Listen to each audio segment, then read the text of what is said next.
उसके बाद एक सीन कट होता है जिमून और मिरियो के ऊपर, जो कि चियोनुओ से मिलने आए थे। दोनों बताते हैं कि उनके ऊपर आते समय हमला हुआ था। तो चियोनुओ बताता है कि उन लोगों ने इन्वेस्टिगेशन टीम ओरेकल को भेज दिया है। तो ये बस कुछ ही समय की बात है जब उन्हें उनके पूरे आइडेंटिटी के बारे में पता चल जाएगा, और जब ये हो जाएगा तब जिन लोगों ने ये सब करा होगा उन्हें बस पछतावा होगा। जिमून जो कि वहीं पर खड़े हुए थे उनके पसीने छूटते जा रहे थे, क्योंकि चियोनुओ के प्रेजेंस कुछ ऐसी है और उन्हें भी समझ में आ रहा है आखिर वो नॉर्दर्न हेवनली सेट के ब्रांचलर बनकर रहना क्यों नहीं चाह रहे थे। जिमून फिर बताता है कि उन लोगों के ऊपर जिन लोगों ने हमला किया था वो लोग मेनलैंड से बिलोंग नहीं करते हैं, पर अच्छी बात यह थी कि उन्हें किसी की असिस्टेंस मिल गई। चियोनुओ कहता है लगता है कि हेवन से आपके लिए कोई फरिश्ता आया था और तक फैमिली का सेवियर ब्रोकन फेस सेट का भी सेवियर है। तो बताओ वो कौन था जो कि आप लोगों की मदद करी। मैं उसे अपने हाथों से रिवॉर्ड देना चाहता हूँ। पर जिमून कहते हैं कि उन्हें एग्जैक्टली नहीं पता है कि वो कौन है, पर दोबारा फिर से मिलेंगे तो वो पता लगाएंगे कि आखिर वो कौन है, और वो कोई ऐसा जिसे देखकर वो सभी काफी सरप्राइज होंगे। चियोनुओ कहता है कि तुम लोगों की बातें सुनकर मुझे उसे मिलने की इच्छा बहुत ज्यादा बढ़ गई है, और ये एपिसोड यहाँ पर ही खत्म हो जाती है। एपिसोड के स्टार्टिंग में जिनमू और मूंजंग को दिखाया जाता है जो कि छोटे से होटल में आकर रुकते हैं, और ये जगह मूंजंग ने ढूंढी है। जिनमू फिर बताता है कि उसे किसी को ढूंढने जाना है और उसे आने में कुछ दिन लग जाएंगे। तो वो चाहता है कि मूंजंग यहाँ पर रहकर प्रैक्टिस करता रहे और वो वापस आकर चेक करेगा कि उसने कितना प्रोग्रेस करा है। जिनमू फिर नीचे आकर होटल स्टाफ से 3 माइंडेड स्कॉलर जिनवोल के बारे में पूछता है, जिसके बारे में उसे मुगवांग ने बताई थी। स्टाफ उसे पागल कहकर रेफर करता है, पर एक समय था जब उसे जीनियस कंसीडर किया जाता था, पर अचानक एक दिन वो ऐसा पागल हो गया और तभी से वो ऐसा ही है, इसलिए उसे क्रेजी स्कॉलर के नाम से भी जाना जाता है। स्टाफ ने जिनमू से बहुत से पैसे लेते हैं बस उसकी लोकेशन बताने के लिए। उसे मेन स्ट्रीट के साउथ की ओर बढ़ना है, तो उसे आगे जाकर एजे का वेस्टर्न टार्बन मिलेगी जो कि एक बार का जुए का अड्डा है। उसने सुना है कि वो वहाँ पर आया था, पर वो जिनमू को केयरफुल रहने को कहता है क्योंकि वो लोग कोई अच्छे लोग नहीं है। जिनमू फिर वहाँ पर पहुंचकर जिनवोल के बारे में पूछता है, पर वो सभी किसी वजह से जिनवोल के ऊपर काफी ज्यादा गुस्सा थे। तभी पीछे से एक आदमी कहता है कि वो उनके पास आकर उसके बारे में पूछ रहा है, उसमें तो काफी ज्यादा हिम्मत है। जिनमू को समझ नहीं पाता और पूछता है कि आखिर इसका मतलब क्या है, क्या यहाँ पर कुछ हुआ है।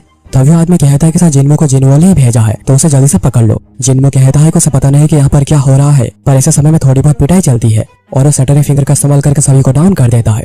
उनका लीडर देखकर समझ आता है कि जिनमू एक मार्शल मास्टर है और उन लोगों ने गलत आदमी से पंगा ले लिया है, इसलिए वो नी डाउन करके सब कुछ बताने के लिए तैयार हो जाता है। वो बताता है कि उसका नाम है मैडेंग और वही जुए के अड्डे का मालिक है। जिनवोल उनके जुए के अड्डे में आया था जुआ खेलने और वो सारे पैसे जीतकर वापस जा रहा था, पर वो उनका सारा पैसा जीतकर वापस जा रहा था, पर उन्हें अपने जुए के अड्डे को चलाने के लिए मिनिमम कुछ पैसे तो चाहिए होते हैं। इसलिए उन लोगों ने जिनवोल से पैसे लेने की कोशिश करी और उन लोगों का उसका एक हाथ काटने का भी प्लान था। पर जब वो जिनवोल के पास पहुंचे वो आसमान का इशारा करके हंसे जा रहा था, और तभी उन लोगों को हेवन से 3 खूबसूरत लड़कियां उनके पास उतरती हुई दिखाई देती है और वो उन लोगों की खूबसूरती को देखकर कंट्रोल नहीं कर पाते। पर यह सब बस एक इल्यूजन था और वो सही पत्थर के साथ ही प्यार जताने में लगे हुए थे। और इस समय के दौरान जिनवोल अपने सारे पैसे लेकर चला गया और अब ना ही उनके पास पैसे बचे हुए थे और ना ही उनकी डरावनी इमेज बची हुई थी जो कैसे कामों के लिए जरूरी होती है। जिनमू पूछता है कि क्या उसे पता है कि वो कहाँ पर गया है, तो मोडिंग बताता है कि उसे एग्जैक्टली तो नहीं पता है कि वो कहाँ पर गया है, पर उसने सुना है कि वो शहर के लास्ट में जो कैटल मार्केट है वहाँ पर गया हुआ है। जिनवो फिर वही कैटल मार्केट में जाता है और उसे पता चलता है कि जिनवो ने 10 स्ट्रॉन्ग और हेल्दी बुल्स को खरीदकर पास के शहर में गया है, और शहर में जाकर जिनवो को पता चलता है कि जिनवो ने यहाँ पर बुल्स की कंपटीशन करवाई थी, जिस वजह से शहर को बहुत फायदा हुआ। और कंपटीशन के बाद उसने बुल्स और शहर के लोगों को दान कर यहाँ से चला गया और वो यहाँ से लेफ्ट डायरेक्शन की ओर गया है। उस तरफ जाकर जिनवो को पता चलता है कि जिनवो ने यहाँ के हेड मोंग से फाइट करके उन्हें हरा दिया है, जिस वजह से हेड मोंग सिक्लूजन ट्रेनिंग में चले गए हैं और जिनवो आगे क्यों निकल गया है। जिनवो यहाँ जाकर पूरा थक चुका था, पर जिनवो अभी भी उसे नहीं मिला। जिनवो ढूंढते हुए सोच रहा था कि आखिर गोंगटा मोनास्ट्री का सीनियर डिसिपल मुंगवांग ने उसे जिनवो से मिलने को क्यों कहा, और जिनवो को जितना लग रहा है वो ये करके इसरो का नेचर को जानना चाहता है, और इस वजह से जिनवो और भी ज्यादा क्यूरियस हो रहा है उसे मिलने के लिए। जिनवो को फिर आगे जाकर एक बड़ा सा पत्थर दिखाई देता है और ऐसा एक पत्थर उसे जंगल के एंट्रेंस में भी देखा था। जिनवो फिर नोटिस करता है कि आसपास और भी पत्थर है जो कि एक साथ ही जुड़ने लग रहे हैं। जिनवो ये देखकर काफी ज्यादा घबरा गया था, सोच रहा था कि शायद वो एक इल्यूजन में फंस गया है, पर उसे ये बात समझ में नहीं आ रही है कि वो पूरे टाइम अपने की का इस्तेमाल कर रहा था पूरी जगह को सेंस करने के लिए, पर उसे इसके बारे में कुछ भी पता नहीं चला। तभी सारे पत्थर मिलकर एक क्रिएचर बनकर उसके ऊपर हमला करने आ जाते हैं, जिससे कि जिनवो थोड़ा समय के लिए पूरा घबरा गया था, पर वो खुद को शांत करता है क्योंकि उसे पता है कि ये सब एक इल्यूजन है, और वो ठीक ऐसा ही करता है और शांत खड़ा रहता है। उसके हमले से जिनवो को कुछ भी नहीं होता। जिनवो फिर कहता है कि दिमाग के बैटल में वही विजेता होता है जो कि ज्यादा चालाक होता है, पर कभी कभी तुम्हें अपने ब्रूट फोर्स का इस्तेमाल भी करना पड़ता है, और वो ये कहकर अपने साइड पर हमला करता है और वहाँ से जिनवो बाहर आ जाता है।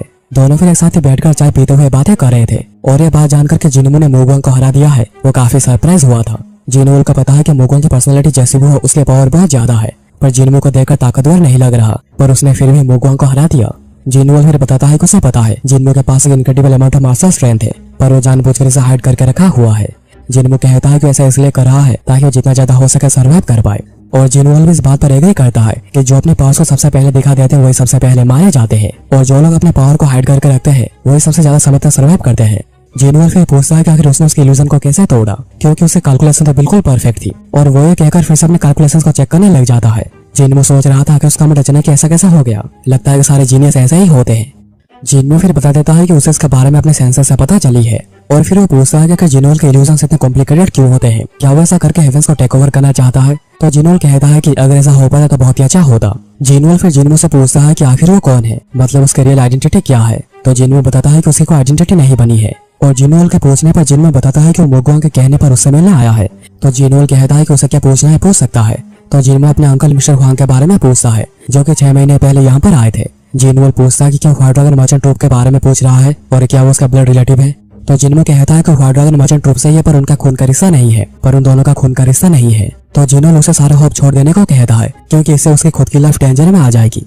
पर जिनमो कहता है अंकल हुआंग उसके लिए कोई ऐसा जिसके लिए अपनी जान भी दे सकता है। जिनोल कहता है कि अगर ऐसी बात है, उसे एग्जैक्ट डिटेल्स तो नहीं पता, पर वहाँ पर रिसेंटली कुछ अजीब चीजें हुई है और उसके सेंसेस के हिसाब से ये सब जो खो गए ये सब उनसे रिलेटेड है। जिनमो कहता है कि क्या वो उसके साथ चल सकते हैं। तो जिनमो सरप्राइज होकर कहता है कि ये कहाँ से आ गया, और वो तो जानता भी नहीं है कि वो कौन है, और वो भी नहीं जानता कि जिनमो कौन है। जिनमो कहता है कि उसका दिल कह रहा है कि उसे ऐसा करना चाहिए। जिनमो ने सुनकर कहता है कि जिनमो अपने सेंसर्स के अपने दिल की बात कर रहा है, कहीं वो अपने सपनों में तो खोया हुआ नहीं है, और ऐसा भी वो समय इन्वॉल्व होना नहीं चाहता, वो यहाँ पर काफी शांति से रह रहा है। जिनमो कहता है कहीं वो डर तो नहीं रहा, क्योंकि जिनमो से ढूंढते हुए बहुत से लोगों से मिला है और उनसे बात करी है, और सभी ने कहा कि जिनोल एक पागल है, पर उससे भी बात करके लग नहीं रहा है कि बिल्कुल भी पागल है। पर वो ऐसा करता है किसी रीजन की वजह से, क्योंकि एक पागल के बातों को या फिर उसके एक्शंस को कोई भी सीरियसली नहीं लेता, और उसने जो भी कहा उसमें कंसिस्टेंसी देखने को मिली है। और उसे लगता है कि जिनोल समझना चाहता है कि इंसानों का ट्रू नेचर क्या होती है, और उन्हें जब उनके लिमिट पर पुश करना चाहता है तो वो क्या करते हैं। ऐसा उसे अपने सेंसेस को रिगेन करते हैं। ये बातें सुनकर जिनोल जोर जोर से हंसने लग जाता है। फिर वो कहता है कि उसके जर्नी में शामिल होना नहीं चाहता। जिनोल आगे कहता है कि हेवन एंड अर्थ के बीच में एक इंसान अकेला खड़ा हुआ है, जिसकी वजह से हार्मनी बनी हुई है, पर उस इंसान के बिना सोल के पास कोई भी रीजन नहीं होगा एग्जिस्ट करने का, क्योंकि उनका एग्जिस्टेंस दूसरे के ऊपर ही डिपेंड करता है। और वो जाने से पहले कहता है कि अगर उनकी किस्मत में होगा तो दोनों फिर से मिलेंगे। इसके बाद सीन कट होता है जियोनो और उसके बेटे उनक्यूंग के ऊपर। दोनों के बातों से हमें पता चलता है कि व्हाइट ड्रैगन मर्चेंट ट्रूप ने छठी बार अपने रिप्रेजेंटेटिव को यहाँ पर भेजा है, और वो चाहते हैं कि वो लोग उनकी हेल्प करें। और ये छठी बार है जब मर्चेंट सुनने में से गायब हुए हैं। उनक्यूंग फिर कहता है कि उन्हें भी व्हाइट ड्रैगन मर्चेंट ट्रूप के बातों को सुन लेना चाहिए। जियोनो कहता है कि वो ऑनगोइंग चीजों पर ध्यान दे रहा है, तो उनक्यूंग व्हाइट ड्रैगन मर्चेंट ट्रूप के केस को संभाले। उसके बाद जियोनो ओरेकल के हेड प्यूंग से मिलने जाता है और पूछता है कि उनकी क्या राय है उनक्यूंग को लेकर, क्योंकि वो ऐसा तो ठीक है पर उसका दिल काफी कमजोर है, पर एक डोमिनेंट लीडर के अंदर ऐसा कॉम्पेशन होना नहीं चाहिए। प्यूंग कहते हैं कि क्वालिफिकेशन वाइज तो बिल्कुल ठीक है, और उसके फॉलोअर्स भी उसकी काफी रेस्पेक्ट करते हैं, और वो काफी चालाक भी है। जियोनो आगे रिवील करता है कि उनक्यूंग आगे जाकर उसे सक्सेसर नहीं बनेगा, और ये बात जियोनो चाहता है कि अभी के लिए उनक्यूंग का पता ना चले। जियोनो फिर कहता है कि वो बस उनके प्रोविंस से सेटिस्फाइड नहीं है, क्योंकि अगर ऐसा होता तो वो कभी अपने सीनियर ब्रदर क्वानो को बिट्रे नहीं करता, क्योंकि क्वानो साइलेंट नाइट को रोककर काफी सेटिस्फाइड थे। उन्हें आगे जाकर विस्तार करने का कोई इरादा नहीं था, जो कि उनके पास पावर थी पूरी दुनिया पर राज करने की।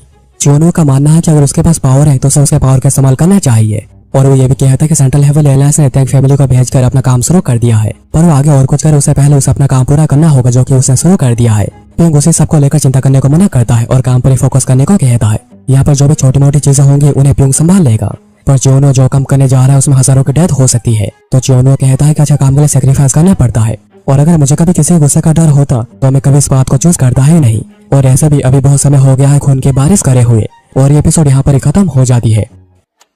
एपिसोड के स्टार्टिंग में हमें दिखाया जाता है कि जियोनो के ऑर्डर के बाद उनक्यूंग के व्हाइट ड्रैगन मर्चेंट ट्रूप के साथ मीटिंग हो रही थी। दोनों सन्स पहले दूसरे का इंट्रोडक्शन देते हैं और एक दूसरे को ग्रेट करते हैं। योंग उनक्यूंग को देखकर सोच रहा था वो उसे फादर की तरह बिल्कुल भी नहीं लग रहा, पर फिर भी उसके प्रेजेंस बहुत ही स्ट्रॉन्ग है। मैं उसके बातों में डिग्निटी एंड मैनरिज्म को सेंस कर सकता हूँ। उसके आंखें भी बहुत ब्राइट है और उसके एक्शंस भी बहुत अच्छे हैं, और ऐसा कुछ एक हाई फैमिली के ब्लड से ही आशा किया जा सकता है। उनक्यूंग फिर कहते हैं लीडर योंग, मैंने तुम्हारे बारे में बहुत कुछ सुना है, शायद इस बार व्हाइट ड्रैगन मर्चेंट ट्रूप ने तुम्हें हायर किया है। तो योंग कहता है कि आपने बिल्कुल सही कहा, हम उन लोगों को यहाँ पर रेस्क्यू करने आए जो कि यहाँ पर 6 महीने पहले आकर गायब हो गए थे। उनक्यूंग योंग को देखकर सोच रहा था योंग की आंखें बिल्कुल मेरे फादर जैसी है। योंग फिर स्ट्रेट पॉइंट पर आता है और कहता है हम लोगों को आपकी हेल्प चाहिए। हम लोगों को उड़ने में आए हुए 4 दिन हो गए हैं, पर हमें अभी भी मिसेस के बारे में कोई जानकारी या फिर क्लू नहीं मिली है। इवन हम लोगों ने जिसको हमसे पहले यहाँ पर भेजा था वो भी गायब हो गया है, और आते हुए हम लोगों का सामना क्रिम्सन घोस्ट के साथ भी हुआ था, जिस वजह से हम सभी काफी ज्यादा सतर्क हो गए थे। और आगे जैसे हम लोगों को और लॉसेस ना हो, हम लोगों को आपकी हेल्प चाहिए। मोहन फिर कहता है कि व्हाइट ड्रैगन मर्चेंट ट्रूप देश की सबसे बड़ी मर्चेंट ग्रुप है, तो उन लोगों की हेल्प करने से दोनों के बीच में एक अच्छा बॉन्ड क्रिएट हो सकता है, जो कि आगे जाकर उन्हें ही हेल्प करेगा। उनक्यूंग पूछता है कि आप लोगों को कैसे हेल्प चाहिए, मिलिट्री हेल्प और इन्फॉर्मेशन। और अगर आप लोगों को इन्फॉर्मेशन चाहिए अगर आप लोगों को इन्फॉर्मेशन चाहिए तो मैं ऑनेस्टली बताता हूँ कि हम लोगों को पहले लगा था कि हम लोग कोई छोटे मोटे गुंडे कर रहे हैं, पर लोगों के लगातार मिसिंग होने के बाद हम लोगों ने इन्वेस्टिगेशन शुरू कर दी है, पर हमें अभी तक कोई जानकारी नहीं मिली है। जिनसंग फिर बताते हैं कि सियोन उनके जाने के इंचार्ज है और वो गायब हुए थर्ड मास्टर के बहन है, और वो ये भी कहते हैं कि वो अपने लोगों को ढूंढने के लिए कुछ भी कर सकते हैं। उनक्यों कहता है अगर ऐसी बात है तो ब्रोकन फिश सेट सब कुछ करेगी। उनक्यों सोच रहा था कि उन्हें सियोन के साथ नहीं आर्यन ब्रिगेड के साथ ही नेगोशिएट करनी चाहिए, क्योंकि फायदा उनसे नेगोशिएट करने में ही होगा। उनक्यों फिर अपने 2 हेड स्ट्रेटेजिस्ट को बुलाता है जो कि नेगोशिएट करेंगे, पर उनक्यों सोच रहा था कि अभी मेरे वर्ल्ड में जस्टिस या फिर ओनर नाम की कोई चीज बची नहीं है। अभी बस एक ही चीज बची हुई है, बेनिफिट्स एंड प्रॉफिट्स। इंसानों की जिंदगी की कोई कीमत नहीं बची है। पर पहले ये सब ऐसा नहीं था, जैसे कि नॉर्दर्न हेवनली एक्ट। तब ऐसा समय था जब उनक्यों सबसे ज्यादा खुश रहा करता था, और उसका तब जिन्मू के साथ भी काफी अच्छा बॉन्ड था। पर उसके बाद जिन्मू के साथ जो भी हुआ है उसे लेकर वो काफी ज्यादा दुखी है। पर अब उनक्यों जिस रास्ते पर चल पड़ा है वो वापस नहीं जा सकता। अगर ये रास्ता आगे जाकर खाई की ओर पे जाता तब वो इस रास्ते से उतर नहीं सकता। उसके बाद एक सीन कट होता है जिन्मू के ऊपर, जो कि बारिश में चलते हुए जिनोल के बातों के बारे में ही सोच रहा था। जब उसने कहा था एक है जो कि बहुत बड़ा कुछ प्लान कर रहा है, और ये सब सोनम या फिर ब्रोकन फिश सेट को टेक ओवर करने के लिए नहीं किया जा रहा। पर जो भी हो, अगर तुम एक बार इस सब में इन्वॉल्व हो गए तो तुम्हारा भी उन लोगों का जैसा ही हाल हो सकता है। जिनमू सोच रहा था कि जिनोल ने उसे जो भी बताया है उसे लगता है कि उसे बहुत कुछ ज्यादा पता है, पर उसने कहा नहीं। पर जो भी उसे इतना पता चल गया है कि उसे जेड सिटी जाना है। पर क्रिम्सन घोस्ट का लीडर नेमगुन ने भी कहा था उन्हें बस यूज किया जा रहा है, उनके पीछे कोई और है जो कि सारा प्लान बना रहा है। पर उसके जैसा कोई इतना स्किल्ड होने के बाद भी किसी और को सर्व करेगा, जिन्मू के लिए मानना बहुत ही मुश्किल हो रहा है। और जिन्मू को लग रहा है कि शायद वो वही इंसान है जो कि सबका मास्टर माइंड है, जिसकी बात नेमगुन ने करी थी। तभी जिन्मू को लाइरानी बिना के साउंड सुनाई देती है, जैसे मानो ये साउंड उसे बुला रही हो। जिन्मू उसकी तरफ आगे बढ़ने लगता है और सोच रहा था ब्लेड या फिर स्वॉर्ड का मास्टर बनना बहुत आसान होता है, पर एक साउंड का मास्टर बन पाना बहुत ही ज्यादा मुश्किल होता है। इसलिए बस कुछ ही है जो कि ये काम कर सकते हैं। जिन्मू के फिर आगे जाता है, उसे वो मिल जाता है जो कि लाइरानी बिना बजा रहा था। वो आदमी कहता है मास्टर जिन तो फाइनली यहाँ पर आ गए। जिन्मू कहता है मैं यहाँ पर आया हूँ क्योंकि तुमने मुझे यहाँ पर बुलाया है, और लगता है कि तुम मुझे जानते हो पर मैं तुम्हें नहीं जानता। वो बंदा कहता है कि मेरा नाम है ग्यूम डानियोप। ग्यूम कहता है उस आदमी ने जैसा कहा था तुम बिल्कुल अमेजिंग हो, और तुम पहले हो जिसने different sound of the 1000 distance का जवाब दिया है। जिन्मू कहता है वो आदमी तुम किसके बात कर रहे हो? तो ग्यूम कहता है कि मैं श्योर हूँ तुम मुझसे मिल चुके हो। स्पेसिफिकली कहूँ तो मैं नेमगुन की बात कर रहा हूँ, वो मेरा काफी क्लोज फ्रेंड है। जिन्मू कहता है तो वो तुम जो कि रेस्पॉन्सिबल है जो भी उनमें हो रहा है उसके लिए। ग्यूम कहता है तो नेमगुन ने इस सब के बारे में कह दिया है, चलो देखते हैं कि मैं अभी यहाँ पर क्या कर सकता हूँ। और मैंने पहली बार नेमगुन को इतनी खराब स्थिति में देखा है, इसलिए मैं तुमसे मिलकर तुम्हें जानने के लिए काफी ज्यादा क्यूरियस था। अगर तुम्हें कोई प्रॉब्लम नहीं तो क्या मैं तुमसे पूछ सकता हूँ कि तुम कौन से मास्टर स्कूल से हो? तो जिन्मू कहता है कि नहीं, मैं किसी मास्टर स्कूल से बिलोंग नहीं करता, मेरे मार्शल आर्ट्स मुझे मेरे फैमिली से मिले हैं। ग्यूम कहता है तो फिर तुम्हारी फैमिली बहुत ज्यादा इंप्रेसिव होगी। जिन्मू कहता है कि मेरे फैमिली को कब का डिस्ट्रॉय करके खत्म कर दिया गया है। तो ग्यूम कहता है कि अगर मैं सच कहूँ तो मेरे प्लान में तुम्हारे जैसा कोई नहीं था, पर आखिर तुम इस जगह पर क्यों आए हो? कहीं तुम्हें सेंट्रल हेवन एलायंस ने तो यहाँ पर नहीं भेजा है? जिन्मू कहता है कि नहीं, मेरा सेंट्रल हेवन एलायंस से कोई लेना देना नहीं है। मैं यहाँ पर किसी को ढूंढने आया हूँ जो कि 6 महीने पहले यहाँ पर आकर गायब हो गए थे, और उन लोगों में से जो एक गायब हुए थे वो मेरे जान पहचान के थे, जो कि हॉट डॉग मर्चेंट ट्रूप के लिए काम करते थे। क्या जो लोग गायब हुए हैं वो सभी जिंदा हैं? ग्यूम कहता है अच्छा, तो तुम यहाँ पर अपने पर्सनल रीजन की वजह से आए हो? पर हाँ, वो सभी जिंदा है। जिन्मू कहता है कि अगर ऐसी बात है तो उन लोगों को जाने दो, और मैं प्रॉमिस करता हूँ कि मैं यहाँ से चुपचाप चला जाऊंगा। तो ग्यूम कहता है कि ये जितना सुनने में आसान लगता है उतना आसान है नहीं। जिन्मू फिर अपने स्नो फ्लावर को निकालते हुए पूछता है आखिर ऐसा क्यों? तो ग्यूम कहता है कि रुको रुको, अभी तुम्हें सब कुछ एक्सप्लेन कर पाना बहुत ही मुश्किल है, पर बस इतना जान लो कि उन्हें रिलीज करने से मैं डिफिकल्ट पोजीशन में आ जाऊंगा। तो क्यों ना हम ये करें, मैं मेरा काम पूरा करने के बाद उन लोगों को सेफली तुम्हें वापस कर दूंगा, और मैं ये बात मेरी कसम खाकर कहता हूँ। पर जिन्मू इस बात से बिल्कुल भी सेटिस्फाइड नहीं था। ग्यूम कहता लगता है कि ऐसा तुम्हारे लिए इनफ नहीं है। फाइनली मुझे कोई ऐसा मिला है जो कि मुझे पसंद आ रहा है, पर लगता है कि हम दोनों की किस्मत में खून बहाना ही लिखा हुआ है। जिन्मू पूछता है कि आखिर तुम्हें क्या कह रहे हो? तो ग्यूम कहता है कि मास्टर जिन, मुझे माफ करना, पर यह जगह हमारे फाइट के लिए बिल्कुल भी सही नहीं है। जिन्मू पूछता है कि मुझे ये बता दो कि आखिर मिसिंग लोग कहाँ पर है और तुम उनके साथ क्या करने की सोच रहे हो, और वो आगे बढ़ता है हमला करने के लिए। ग्यूम कहता है कि एक फाइट हमेशा ही बहुत खराब होती है, चलो मास्टर जिन एक अच्छी फाइट देते हैं। पर वो ये कह रहा था कि तभी जिन्मू उसके पास आ जाता है हमला करने। ग्यूम इसे जंप करके पीछे आ जाता है और एक पहेली सुनाना शुरू करता है, पर जिन्मू बिना रुके उसके ऊपर हमला करने की कोशिश करे जा रहा था। पर ग्यूम के साउंड वेव्स की वजह से जिन्मू उसके पास पहुंच नहीं पाता, और ये साउंड वेव्स ऐसे थे कि जिससे कि जिन्मू के शरीर में कट्स लगते जा रहे थे, और इसे मौके का फायदा उठाकर ग्यूम वहां से निकल जाता है। जिन्मू कहता है कि मेरा इंतजार करना, मैं तुम्हें जल्दी ही पकड़ लूंगा। उसके बाद जिन्मू वापस आ जाता है और सोच रहा था उस आने में बहुत दिन लग गए हैं, पता नहीं कि मूनजंग कैसा होगा। जिन्मू फिर अंदर आकर देखता है कि मूनजंग वेट लिफ्टिंग कर रहा है और उसकी पूरी बॉडी मस्कुलर हो गई है। मूनजंग कहता है कि तुम्हें गए हुए बहुत समय हो गया था, तो मुझे लगा कि शायद तुमने मुझे अबंडन कर दिया है, या फिर तुम मेरे बारे में पूरा भूल चुके हो। तो मुझे इसको लेकर थोड़ी चिंता हो रही थी, पर जब भी मेरे दिमाग में ऐसा कोई सवाल आता था मैं हमेशा अपने थॉट्स को अपने ट्रेनिंग में डाइवर्ट कर देता था। जिन्मू कहता है कि मैंने सुना था कि बच्चे बहुत ही ज्यादा जल्दी डेवलप कर जाते हैं, और लग रहा है कि ऐसा सच है और तुमने काफी अच्छा काम किया है। जिनवो फिर कहता है कि हम दोनों जेड सिटी जा रहे हैं, तो उसके लिए जल्दी से तैयार हो जाओ। उसके बाद हमें यकरन और आर्यन ब्रिगेड के दूसरे मेंबर्स को दिखाया जाता है, जो कि बारिश में बाहर खड़े हुए थे और अंदर योग और मोहन की मीटिंग हो रही थी। और इन लोगों ने ग्वाड्रगन मर्चेंट ट्रूप के इंजर्ड लोगों को भी इन्फॉर्मर यानी हॉस्पिटल में पहुंचाई है, पर ये सब काम करने की वजह से वो सभी थोड़ी रिटायर्ड हो गए थे। उसके बाद हमें उन बॉडीगार्ड्स को दिखाया जाता है जो कि बहुत ही ज्यादा दर्द में थे और डॉक्टर आकर उन लोगों को चेक कर रहे थे। और उनमें से एक बॉडीगार्ड कहता है कि उसे बहुत ही ज्यादा दर्द हो रहा है, ऐसा लग रहा है कि वो यहाँ पर ही मारा जाएगा। इसलिए डॉक्टर उसे 2 पील देकर चले जाते हैं, पर डॉक्टर के जाते से वैसा देखने वाला डॉक्टर अंदर आता है जो कि अभी भी यहाँ पर आया है, और ये डॉक्टर असली है जो कि अभी अभी यहाँ पर आया है। और हम देखते हैं कि जो पहले डॉक्टर यहाँ पर आया हुआ था वो ब्लैक मून के हेवन रैंक्स का एक मेंबर चुंकिन है, जो कि भेस बदल कर यहाँ पर अपनी जानकारी लेने आया था। उसके बातों से हमें पता चलता है कि ब्लैक मून उससे बहुत ही ज्यादा काम करवाती है और उसे बिल्कुल भी रेस्ट करने को टाइम नहीं मिलता, और ये मिशन पूरा होते उसे उन्हें भेज दिया जाएगा जहाँ पर उसे जाकर जिन के ऊपर नजर रखनी है। पर इतने काम के लिए उसे बहुत ही कम पैसे मिलते, जिस वजह से बिल्कुल भी खुश नहीं है। उसके बाद एक कौवा चुंगिन के पास आता है जो कि उसी का कौवा है और उसका नाम है डेंसर, और वो भी उसके लिए कोई जानकारी लेकर आया था। फिर उसके पास एक डॉग आता है जो कि उसी का है और उसका नाम है अर्थ। और अर्थ के भौंकने से चुंगिन को पता चलता है कि जिन में जेड सिटी क्यों जा रहा है, और वो प्लान बना लेता है कि इस बार उसे कौन सा रूप लेना चाहिए और उसे क्या करना होगा, क्योंकि उसके पास मास्टर ऑफ 10 ट्रांसफॉर्मेशन की स्किल है। और ये एपिसोड यहाँ पर ही खत्म हो जाती है। तो दोस्तों ये था आज का एपिसोड। तो जल्दी से कमेंट करके बताओ कि तुम्हें ये एपिसोड और मेरी नरेशन कैसी लगी, और अगर तुम्हें मेरे एफर्ट्स पसंद आए हैं तो चैनल को सब्सक्राइब करके बेल आइकन कॉल पर सेट कर देना, ताकि तुमसे ऐसे वीडियोस मिस ना हो जाए। एपिसोड के स्टार्टिंग में हमें दिखाया जाता है कि जिन्मू एंड मूनजंग जेड सिटी की ओर जा रहे थे और मूनजंग के पास बहुत सारा सामान था। तो जिन्मू कहता है कि तुम्हारे पास इतने सारे सामान कहाँ से आए, चलो इन्हें मुझे दो, मैं इन्हें उठा लेता हूँ। तो मूनजंग कहता है कि ब्रदर में से दिखता नहीं, पर मैंने बचपन से long distance travel and outdoor camping के बारे में बहुत कुछ सीखा है। ऑल्दो मेरे पास उतना एक्सपीरियंस नहीं है, पर फिर भी, और मैं तुम्हारी जितनी मदद कर सकता हूँ करूंगा, ताकि मैं तुम्हारे पर कोई बर्डन ना बनूं। जिन्मू पूछता है तुम ठीक तो हो ना मूनजंग? तो मूनजंग कहता है कि हाँ मैं पूरा ठीक हूँ, मैंने अपनी पूरी जिंदगी ऐसे ही तो जी है, तो मुझे इसका काफी एक्सपीरियंस है। इनफैक्ट मुझे खुशी है कि मैं तुम्हारे जैसे अनुभवी के साथ ट्रैवल कर पा रहा हूँ, जिसने मुझे ट्रेनिंग भी दी है। जिन्मू कहता है तुम बहुत ही हिम्मत वाले लड़के हो। मूनजंग आगे बताता है कि जब उसका जन्म हुआ था तभी उसके मदर ने उसे अबंडन कर दिया था, और उसके फादर जो एक बॉडीगार्ड थे अपने काम में इतने बिजी रहते थे कि उन्हें घर आने का समय नहीं मिलता था, तो इस वजह से उसे बहुत समय तक अकेला रहना पड़ा है। पर उसके फादर उसे काफी प्यार करते थे और उनका प्लान था थोड़े और पैसे कमा के डम्पलिंग की शॉप लगा लेना, ताकि इस दोनों का गुजारा हो जाए। पर जब तक ये नहीं हो जाता तब तक मूनजंग को मुश्किलों का सामना करना था, पर अपने चेहरे पर एक मुस्कुराहट रखकर, ताकि उसके फादर को इसे स्ट्रेंथ मिले और वो अपना काम अच्छे से कर पाए। उसके बाद बहुत ही जल्दी उसके फादर की डेथ हो गई। ये खबर मिस्टर हुआंग और जिनसंग देने आए थे, और मिस्टर हुआंग उसके फादर के बहुत ही करीबी दोस्त थे।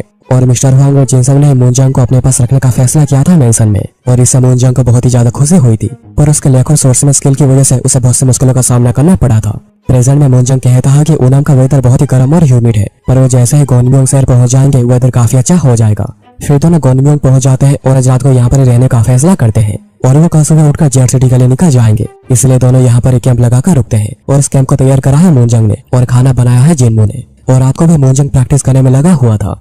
जिन्मू उसे देखकर सोच रहा था कि मूनजंग की लाइफ ही उसे बहुत ज्यादा सिमिलर है। जिन्मू फिर उसके पास एक चॉपस्टिक लेकर जाकर कहता है चलो यहाँ पर आकर मेरे ऊपर हमला करो। मूनजंग थोड़ा घबरा रहा था कि उसे डायरेक्ट जिन्मू के साथ लड़ाई करनी है। जिन्मू ने बस चॉपस्टिक को पकड़ा हुआ है, पर फिर भी उसके प्रेशर के सामने मूनजंग को खड़े होने में भी प्रॉब्लम हो रही है, और वो इतना ज्यादा डर रहा था कि एक जगह पर फ्रीज हो जाता है। जिन्मू कहता है कि अगर तुम हमेशा डर के मारे ऐसे फ्रीज हो जाओगे तो क्या तुम्हें लगता है तुम कुछ भी कर पाओगे? क्या तुम हमेशा ऐसे डिफेंसिव होने का प्लान बना रहे हो? इस बात को याद रखना कि तुम बस पैसे से कभी कुछ बना नहीं सकते, तुम्हें हार्डवर्क करनी पड़ेगी। और जिन्मू उसके सर पे एक टैप करता है और मूनजंग नीचे गिर जाता है। मूनजंग को लगा था कि जब उसने क्रिम्सन घोस्ट के साथ थोड़ी फाइट करी थी वो उससे थोड़ा बेहतर हो गया है, पर अभी उसे समझ में आ रहा है कि उसने बस हमलों को रोका था, ना कि हमला किया था। मैंने हर दिन ट्रेनिंग करी है, पर फिर भी मैं इतना ज्यादा कमजोर कैसे हो सकता हूँ? क्या सीनियर ब्रदर सच में इतने ज्यादा स्ट्रॉन्ग है? फिर मूनजंग अपने डर पर काबू करके हमला करने के लिए आगे बढ़ता है, क्योंकि उसे इससे बहुत कुछ सीखने को मिलेगा। और फिर मूनजंग आगे बढ़कर हमला करता है, और जिन्मू उसे सिखा रहा था कि उसे कहाँ पर क्या क्या गलती हो रही है और वो क्या करके इन्हें ठीक कर सकता है। और वो मूनजंग को जरूरी बात भी बताता है। मूनजंग को पहले यह ढूंढना चाहिए कि उसकी कमजोरियां क्या है, उसे अपने कमजोरियों को पहचानना पड़ेगा,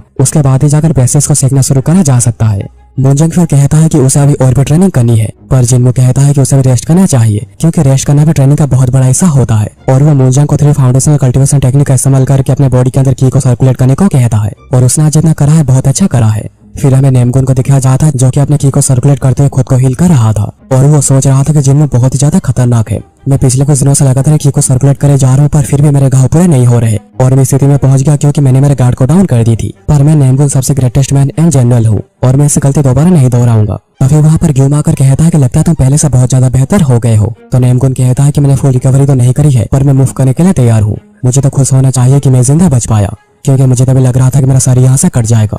वो सच में काफी डेंजरस बास्टर्ड है। नेमगुन फिर योम को एक पत्ते को फोल्ड करता हुआ देखकर कहता है, लग रहा है कि तुम किसी चीज को लेकर काफी चिंता में हो, क्योंकि तुम जब भी चिंता में हो तो हमेशा पत्ते को फोल्ड करते रहते हो। कहीं तुम्हारी मुलाकात उस बास्टर्ड से तो नहीं हुई है? तो ग्योम कहता है कि तुमने सही कहा, यह सब अभी और भी कॉम्प्लिकेटेड हो जाएगा। नेमगुन कहता है कि इवन तुम्हारे जैसा कोई भी चिंता में है, मतलब वो कोई नॉर्मल बास्टर्ड तो है नहीं। ग्योम कहता है कि मैं समझ नहीं पा रहा हूँ कि मुझे कैसे कहना चाहिए, पर वो किसी बड़े पत्थर की तरह है। नहीं, पत्थर नहीं, एक बड़े पहाड़ की तरह है। इस पूरे टाइम हमने कभी सोचा भी नहीं था कि उसके जैसा कोई भी एग्जिस्ट करता होगा, और वो ऐसा अचानक ही अपीयर हो गया, और वो कोई ऐसा जिसके साथ हम नेगोशिएट नहीं कर सकते। नेमगुन कहता है, तो फिर हमारा आगे का प्लान क्या है? कि हम लोग यहाँ पर हार मान लेंगे? ग्योम कहता है कि नहीं, हम ऐसा नहीं कर सकते। इवन जब हम लोगों ने प्लान किया था हमने उसके बारे में सोचा ही नहीं था, पर हम लोग सिंपली बस उसकी वजह से गिव अप नहीं कर सकते। नेमगुन कहता है कि सुनकर मुझे काफी अच्छा लगा। क्या हुआ अगर मैं उसे हरा नहीं सकता? एटलीस्ट मैं तुम्हें प्रोटेक्ट तो कर सकता हूँ, तो मेरे ऊपर भरोसा करो और देखते हैं कि आगे क्या होता है। ग्योम कहता है कि हम लोग बहुत आगे आ चुके हैं जहाँ से हम लोग गिव अप नहीं कर सकते। इवन तो हम लोगों ने इस प्लान में उसके बारे में सोचा नहीं था, पर हम लोगों ने इस प्लान में अपनी जी जान लगा दी थी। और शायद इस वजह से ही कहते हैं कि जीना वर्थ इट होता है, क्योंकि तुम्हें पता नहीं कि कब क्या हो जाए, कब तुम्हारे सामने क्या आ जाए। चीजें अभी से और भी ज्यादा इंटरेस्टिंग होती जाएगी। और वो ये कहकर हंसने लग जाता है। नेमगुन कहता है कि तुम इस परिस्थिति में कैसे हंस सकते हो? हम सभी के सामने एक बहुत बड़ा प्रॉब्लम खड़ा हो गया है। तो ग्योम कहता है कि परिस्थिति को ऐसा डरावनी होनी चाहिए अगर हम लोग चाहते हैं कि साइलेंट नाइट जाग जाए। उसके बाद अगले दिन हमें जिन्मू और मुंजंग को दिखाया जाता है, जो कि आगे बढ़ रहे थे। तब उनके साइड से एक ग्रुप आगे जा रही थी, जिसका हिस्सा जिमुन और मिरियो भी थे। और जिमुन उन दोनों को देखकर रुकते हैं। जिमुन कहते हैं, मास्टर जिन, हमें लगा नहीं था कि हम लोग यहाँ पर मिलेंगे। हम लोग अभी जेड सिटी क्यों जा रहे हैं? तो जिन्मू कहता है कि हम लोग भी जेड सिटी जा रहे हैं, पर आप लोग तो ब्रोकन फिश सेक्ट में सेंट्रल हेवल एलायंस के लोगों से मिलने वाले थे ना? तो ग्योम कहते हैं कि प्लान में चेंजेस हो गए हैं। सेंट्रल हेवल एलायंस ने हमें जेड सिटी बुलाया है, जहाँ पर हमारी उनसे मुलाकात होगी। पर अच्छी बात यह है कि ब्रोकन फिश सेक्ट ने हमें कुछ बॉडीगार्ड्स दी है, जो कि हमें जेड सिटी तक प्रोटेक्शन देंगे। तभी ब्रोकन फिश सेक्ट का जनरल सुगोंग आकर कहते हैं, एल्डर टेंग, क्या कोई प्रॉब्लम हुई है? तो जिमुन कहते हैं कि नहीं, कोई प्रॉब्लम नहीं हुई है, और मुझे माफ करना कि मैं ऐसे ही रुक गया। और इनसे मिलो, यह मास्टर जिन, जिनकी बात मैंने पहले करी थी, जिन्होंने हमारी जान बचाई है। जिमुन फिर जिन्मू को सुगोंग से मिलवाते हैं, जो कि ब्रोकन फिश सेक्ट के 5 मार्शल मास्टर में से एक है, और वो फिश का मामले में काफी नॉलेजेबल भी है। सुगोंग कहते हैं, मैंने सुना कि तुम यंग से बहुत ज्यादा स्किल्ड हो। जिन्मू कहता है, मैं उतना स्किल्ड तो नहीं हूँ, पर मैं खुद को प्रोटेक्ट कर सकता हूँ। जिन्मू फिर सोच रहा था कि मैं सुगोंग को बहुत अच्छे से जानता हूँ, पर शायद वो मुझे पहचान नहीं पा रहे।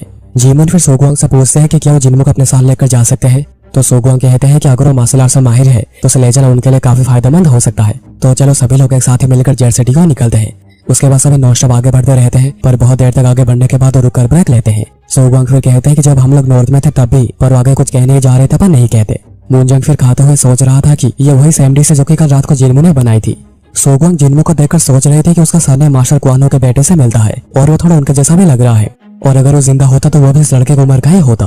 पर नहीं, ऐसा कभी नहीं हो सकता, क्योंकि मास्टर कुआनो ने कभी अपने बेटे को मार्शल आर्ट्स के बारे में कुछ सिखाया ही नहीं था। उन्होंने बस उसे पढ़ना ही सिखाया था। पर ये लड़का ये डेफिनेटली किसी तरह का मार्शल आर्ट जानता है, तो वो दोनों कभी सेम नहीं हो सकते। पर मैं जितनी कोशिश कर रहा हूँ उसके बारे में भूलने की, इस लड़के को देखते ही मुझे उसके बारे में याद आ रही है। जिन मुओन को फोर्स किया गया था अकेले रहने के लिए, उसे नॉर्थ के बंजर के बीच में अकेला छोड़ दिया गया था, और इवेंचुअली उसका आगे जाकर मौत हो गई। और उस दिन को आज 10 साल हो गए हैं। मैंने तभी कुछ ऐसा करा था जो कि किसी मार्शल आर्टिस्ट को कभी करना नहीं चाहिए, पर मैं क्या ही कर सकता था जब ग्रेट 4 ने धोखा दे दिया। हाँ, ये बात सही है कि मैं काफी ज्यादा डरा हुआ था। मेरे अंदर इतनी हिम्मत नहीं बची थी कि मैं सच का साथ दे पाऊँ, सही के साथ चल पाऊँ।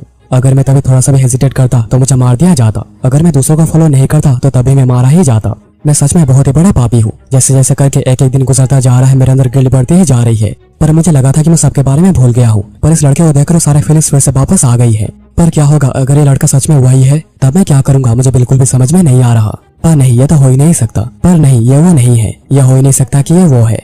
जिन्मू वहीं पर सोच रहा था मिस्टर हुआंग का गायब होना, आखिर उनका इसके पीछे का ऑब्जेक्टिव क्या है? वो सब आखिर कौन है? कहीं वो लोग साइलेंट नाइट तो नहीं? उसके बाद सभी थोड़ा रेस्ट करके आगे बढ़ जाते हैं। तभी उनके सामने कुछ लाशें पड़ी हुई दिखती है, जिनकी हालत काफी ज्यादा खराब हो रखी थी, जो देखकर वो सभी काफी ज्यादा सरप्राइज हुए थे और सोच रहे थे कि आखिर ये सब क्या है। और ये एपिसोड यहाँ पर ही खत्म हो जाती है। एपिसोड के स्टार्टिंग में सभी रेस्ट करने के बाद आगे बढ़ते हैं। तभी उन्हें उनके सामने कुछ लाशें पड़ी हुई दिखती है, जिन्हें की चील आकर खा रहे थे, और बहुत ज्यादा बदबू भी हो रही थी। सुगोंग कहते हैं कि यह बहुत ही ज्यादा भयानक है, या उनके ऊपर किसी जंगली जानवर ने हमला किया है। उन सभी की बॉडी तो पूरी खत्म हो रखी है। कहीं एक और एम्बुस तो नहीं जिसके बारे में हमें पता ना हो। जिन्मू सोचने लग जाता है एक और एम्बुस, तो इसका मतलब ऐसे केसेस पास्ट में भी हुए हैं, और इनके बारे में ब्रोकन सेट को भी पता है। सेंट्रल हेवन एलायंस इन इंसिडेंट्स को काफी सीरियसली ले रही है। जिन्हों फिर जाकर अच्छे से देखते हुए सोच रहा था, इनमें ना कोई दांतों के निशान है, ना ही पंजों के निशान है, और ना ही इनके ऊपर हथियारों से हमला किया गया है। जिन्मू का जिन्मू को कहते हैं, तुम तो बस इन्हें देखकर इनके बारे में बता सकते हो, क्यों है ना? इस बात पर बिलीव करना मुश्किल है, पर इन लोगों को किसने अपने हाथों से ही फाड़ दिया है। पता नहीं कि उनके पास कितनी ज्यादा स्ट्रेंथ होगी। जिनमो कहता है कि फर्क नहीं पड़ता वो कितने ज्यादा स्ट्रॉन्ग है, पर अपने ओपोनेंट को अपने हाथों से फाड़ देना कोई आसान बात नहीं है। और एक बात नोट करने जैसी है, अगर वो पैदा हुए स्ट्रॉन्ग होमिसाइडल इंस्टिंक्ट के साथ तब भी ऐसा हमले सोच के परे है। अगर वो मार्शल आर्ट्स में प्रोफेशनल होते तो वो उन्हें मारने का कोई और साफ तरीका चुनते, न कि किसी वजह से बीच में से फाड़ देना। जीमोन कहते हैं तो जिसने ये सब किया है उसके पास एनॉर्मस पावर है, पर उन लोगों ने ऐसा फाड़ कर मारा है मतलब उनके पास कोई रीजनिंग सेंस नहीं है। सोगवांग फिर कहते हैं कि हम लोग जल्दी ही जेल सिटी पहुंच जाएंगे, इसलिए अपने गार्ड्स को बिल्कुल भी डाउन मत करना और अपने चारों तरफ नजर रखना। अगर तुम्हें किसी के ऊपर भी शक जाता है उसे बिना किसी हेजिटेशन के मार देना। तो चलो अभी सभी लोग आगे बढ़ते हैं। जिनमो सोच रहा था ऐसा कहा जाता है कि उसके साथ साथ कुछ खराब भी होता है। उसके बाद सभी जेड सिटी पहुंच जाते हैं और वो जाकर ब्रोकन फिश सेट के जेड सिटी ब्रांच फैलियन ब्लू मून में रुकते हैं, जहाँ पर रहने की रेस्ट करने की काफी अच्छी फैसिलिटी है। पर जिमो सोगांग को बताते हैं कि जेलिम को कुछ पर्सनल काम है जिस वजह से उसे बहुत बार आना जाना करना पड़ेगा, तो यहाँ पर रहकर बार बार आना जाना उसके लिए काफी परेशानी खड़ी कर सकता है। इसलिए जिमो चाहता है कि वो बाहर कहीं और रहेगा। सोगजोंग कहते हैं अगर ऐसी बात है तो मैं तुम्हें सेफ्टी के लिए प्रे करूंगा। उसके बाद जिमो और मूंजंग निकल जाते हैं। मूंजंग जिनमो को कहता है कि शहर बहुत ही खाली खाली और भूतिया है, क्या सच में हमारे पास कोई रीजन था जगह को छोड़ने का? तो जिनमो कहता है कि नहीं, ऐसा कोई रीजन नहीं था। मूंजंग कहता है तो फिर क्या हमारे लिए वहाँ पर रहना ज्यादा बेटर नहीं होता? वो सभी ब्रोकन फिश सेट का पार्ट है तो वो हमें असिस्टेंस देने के लिए तैयार थे। जिनमो कहता है ब्रोकन फिश सेट से मदद लेना। जिनमो फिर कहता है मूंजंग अगर ह्वाडोगन मर्चेंट ट्रूप यहाँ पर आती है तो तुम्हें क्या लगता है वो कहाँ पर रहते हैं? मूंजंग कहता है जबकि ह्वाडोगन मर्चेंट ट्रूप एक बड़ी ग्रुप बनाकर घूमती है तो वो यहाँ के किसी बड़े टारवन में जाकर रहेंगे जहाँ पर घोड़े रखने की जगह हो, अलग से कमरा और सामान रखने के लिए। मूंजंग फिर कहता है कि क्या तुम यहाँ से क्रूज को ढूंढना शुरू कर रहे हो? और जबकि जेड सिटी एक बड़ी सिटी नहीं है, यहाँ पर ज्यादा जगह नहीं होंगे जहाँ पर क्यों रह सकेंगे। मूंजंग फिर कहता है कि उसके बारे में जाकर पता लगाएगा और वो सबसे पहले जिनमो को लेकर प्राइसलेस टारवन जाता है जो कि जेड सिटी की सबसे बड़ी टारवन है और आमतौर पर यहाँ पर बड़ी बड़ी ग्रुप्स आकर ही रुकती है। मूंजंग फिर अंदर आकर पूछता है कि यहाँ पर कोई रूम खाली है। टारवन के ओनर भाग कर आकर कहती है आप यहाँ पर देख सकते हैं यहाँ पर बस रूम से बचे हुए हैं और कुछ बचा नहीं है, और ये सब हुआ है इस एरिया के पूरे ह्यूमर की वजह से, और 6 महीने से जगह पूरी खाली है। तो आप दोनों यहाँ पर कितने दिन तक रहेंगे? तो जिनमो कहता है कि हम 3-4 दिन तक रहेंगे, पर हो सकता है कि हम ज्यादा दिन भी रह जाएं। ओनर कहते हैं कि मैं कुछ दिनों में जगह को बंद करने जा रही थी, पर आप लोगों की वजह से जगह थोड़े और दिन खुली रहेगी। उन दोनों को फिर एक अच्छा कमरा दे दिया जाता है। कमरे में आने के बाद मूंजंग कहता है क्या तुम्हें लगता है ह्वाडोगन मर्चेंट ट्रूप और आयरन ब्रिगेड यहाँ पर आएंगे? जिनमो कहता है मुझे कोई शक नहीं, क्योंकि वो सभी ग्रुप बनाकर आगे बढ़ रहे हैं। हम लोगों को फिर से मिलना है तो मैं श्योर हूँ कि वो सभी यहाँ पर जरूर आएंगे। मूंजंग पूछता है कि हम लोगों की मुलाकात आयरन ब्रिगेड, ह्वाडोगन merchant troop, broken fish set और सेंट्रल हेवन एलायंस से हो चुकी है, तुम्हें क्या लगता है हम लोग और किससे किससे मिलेंगे? जिनमो कहता है मुझे यह बात तो नहीं पता, पर मैं इतना तो श्योर हूँ कि ये सब जो हो रहा है ये सब किस चीज की शुरुआत है। उसके बाद दोनों के लिए डिनर लगा दिया जाता है और दोनों बैठकर काफी अच्छे से डिनर कर रहे थे और दोनों को खाना भी काफी पसंद आता है, पर तभी दोनों खाते खाते ही सो जाते हैं। और हम देखते हैं कि रूम का दरवाजा खोलकर ओनर देख रहा था और ये कोई टारवन का ओनर नहीं चुंगिन है। चुंगिन सोच रहा था वो तो बहुत ही जल्दी सो गए, जैसा कि मैंने सोचा था। डे ड्रीम पे से कुछ भी अच्छा नहीं हो सकता। ह्वाडोगन मर्चेंट ट्रूप का मूंजंग ये ज्यादा जरूरी नहीं है। मैं जिसके पीछे आया हूँ वो तो जिनमो है। मैंने सुना है कि लड़का बहुत ही ज्यादा अजीब है जो कि बहुत कुछ छुपाता है और उसके बारे में मेरे पास ज्यादा जानकारी भी अवेलेबल नहीं है क्योंकि वो अचानक ही अपीयर हुआ है। क्या उससे कोई बैक कर रहा है? मैं काफी कंफ्यूज हूँ कि उसके बारे में किसी को कुछ क्यों नहीं पता है। क्या वो सच में ह्वाडोगन मर्चेंट ट्रूप के साथ है? क्योंकि वो किसी को ढूंढ रहा है पर उसे उसके बारे में कुछ भी जानकारी नहीं मिली है। पर आखिर लड़का सच में है कौन? तभी उसकी नजर स्नोफ्लावर के ऊपर पड़ती है जो देखकर वो काफी सरप्राइज हुआ था और वो जैसे जाकर स्नोफ्लावर को टच करता है जिनमो होश में आ जाता है। जिनमो कहता है अभी अभी ऐसा क्या हुआ था? मैंने अपनी गार्ड डाउन कर दी जबकि मैं मोरी मॉल में काफी नया हूँ, मुझे बहुत कुछ सीखना पड़ेगा, मैं अपनी गाड़ी से डाउन नहीं कर सकता। जिनमो की नजर फिर चुंगिन के ऊपर पड़ती है जो कि उसका ब्लड पकड़ा हुआ था और स्नोफ्लावर से पोजेस्ड हो गया था। जिनमो सोच रहा था कि स्नोफ्लावर का औरा से वो पोजेस्ड हो गया है, वो तो बिल्कुल भी हिलडुल नहीं रहा। स्नोफ्लावर क्या तुमने मुझे होश में लाया है? तुम सच में बीविच ब्लेड हो। पर रुको, इस आदमी की एनर्जी तो टारवन का ओनर से पूरी मिल रही है। क्या वो कोई ट्रांसफॉर्मेशन आर्ट का इस्तेमाल कर रहा है? पर अगर मैंने अपनी गार्ड डाउन कर भी दी थी पर मैं फिर भी इस आर्ट को अपने की से सेंस कर सकता हूँ, पर मैं इसे बिल्कुल भी सेंस नहीं कर पाया। मतलब एक मार्शल मास्टर है। जिनमो फिर उसे पूछता है कि आखिर तुम कौन हो और चुंगी ने अपनी पूरी आइडेंटिटी बता देता है और वो ये भी बताता है कि ब्लैक मन का लीडर युंग ने ही मुझे ऑर्डर दिया था तुम्हारे ऊपर नजर रखे सारी जानकारी हासिल करने के लिए। जिनमो इससे पूरा चौंक गया था क्योंकि चुंगी ने उसे सब कुछ डायरेक्ट ही बता दिया और वो समझ आता है कि यह सब स्नोफ्लावर का कमाल है। जिनमो फिर कहता है चलो देखते हैं ब्लैक मून को कितना पता है। इसलिए जिनमो चुंगिन से पूछता है गोनम्योंग सिटी में कुछ लोगों को फाड़ के मार दिया गया है। तो चुंगिन कहता है कि कुछ दिन पहले गोनम्योंग शहर में कुछ पागल लोग आ गए थे। वो सभी लोग पूरे पागल थे पर एवरेज लोगों से बहुत ज्यादा पावरफुल थे, पर वो अपने फैमिली एंड फ्रेंड्स में डिफरेंशिएट नहीं कर पा रहे थे, जिस वजह से उन लोगों ने सभी को फाड़ के रख दिया।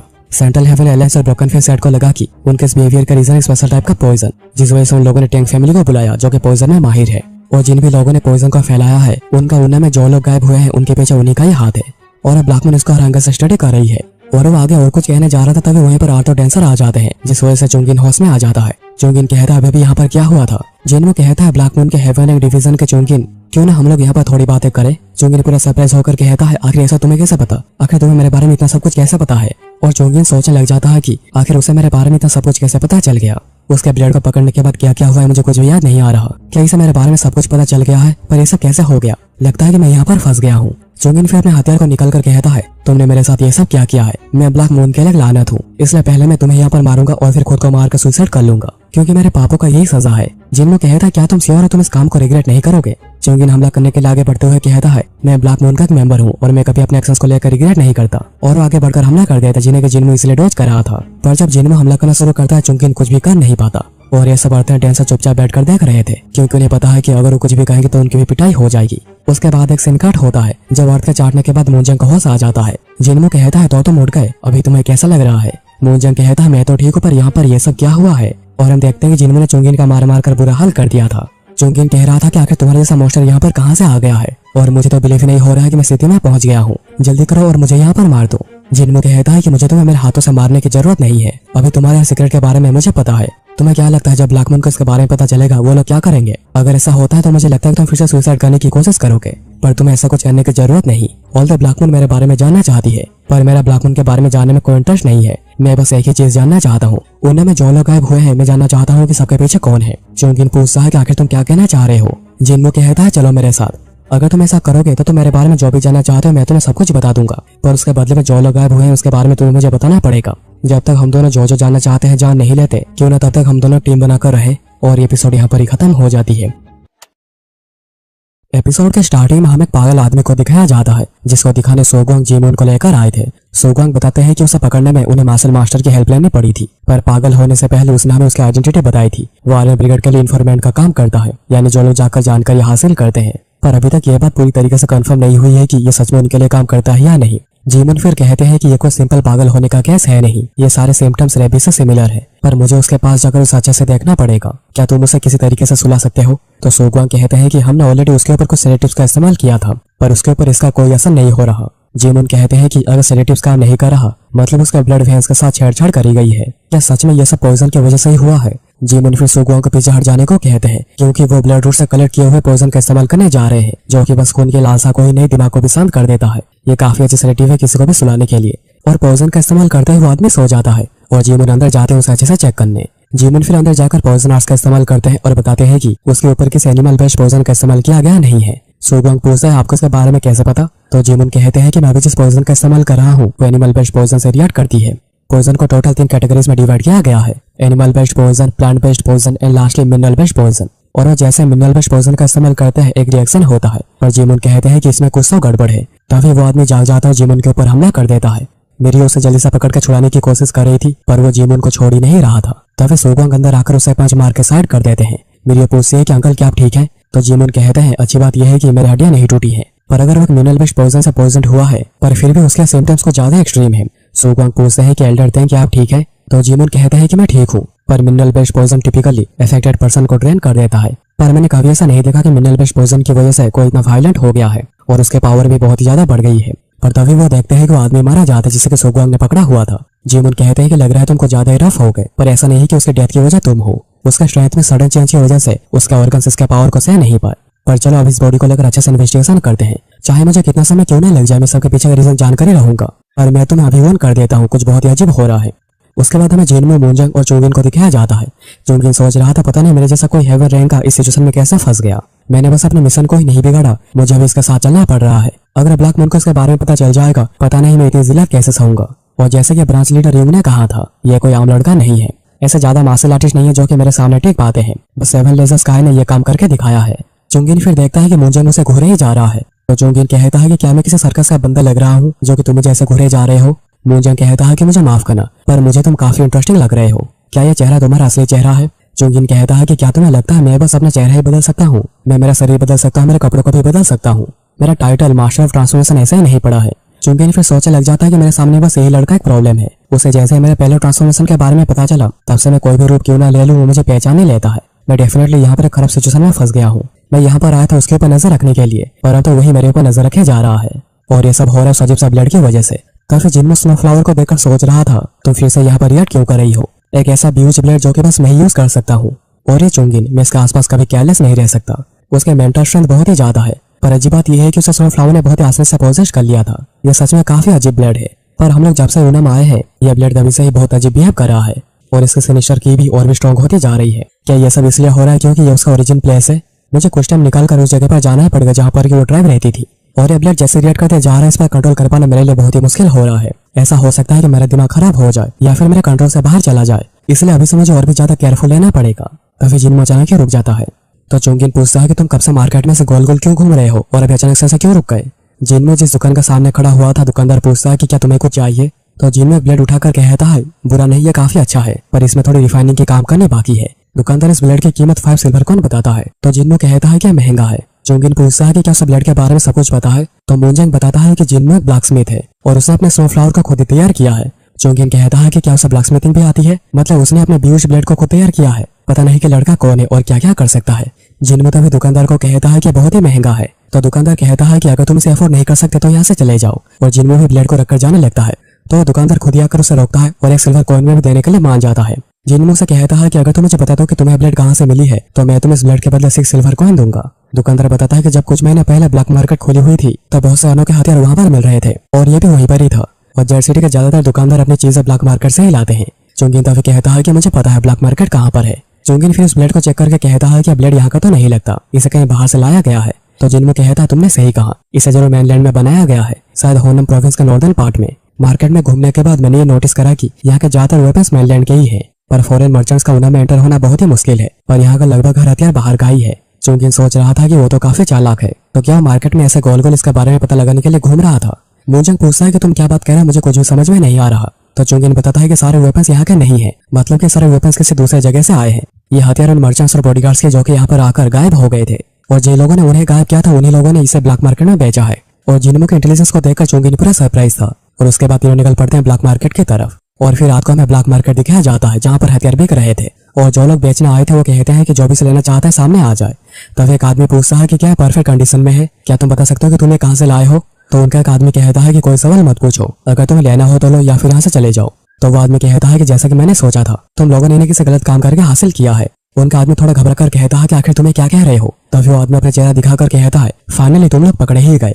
पर तभी उनका आदमी अपने लोगों को कहता है सभी लोगों को जल्दी से यहाँ पर मार दो और यहाँ से जल्दी से निकलो। और वो लोगों को मारना शुरू कर देते हैं। और वो आदमी पूछता है कि आखिर तुम कौन हो? तो वो आदमी कहता है कि क्या तुम लोगों ने कभी ब्रोकन फिश सेट के ओरेकस के बारे में नहीं सुना है? ओरेकस का यहाँ पर आना मतलब तुम सभी का काम खत्म हो गया है। आखिर तुम लोगों को किसने कहा था कि तुम लोग हमारे इलाका में आकर ये सब कर सकते हो? और फिर वो नोटिस करते हैं कि लोगों को चारों तरफ से ओरेकस ने घेर लिया है।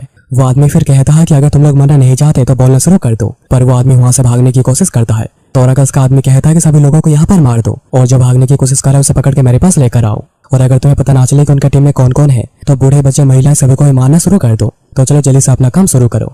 और ये सब ओरेकस के हेड प्यूंग देख रहे थे पर वो ये भी देखते हैं कि महिलाएं बुढ़े वो सभी लोग भी लड़ रहे हैं। तो उन्हें समझ में नहीं आ रहा है कि कौन सिविलियन है और कौन नहीं। तो इस सिचुएशन में सभी को अपने दुश्मन समझकर मार देना चाहिए। पर आखिर लोगों के ब्रोकन फिश सेट के अंदर ऐसा कुछ करने की हिम्मत कैसे हुई, उन्हें यह बात बिल्कुल भी समझ में नहीं आ रही है।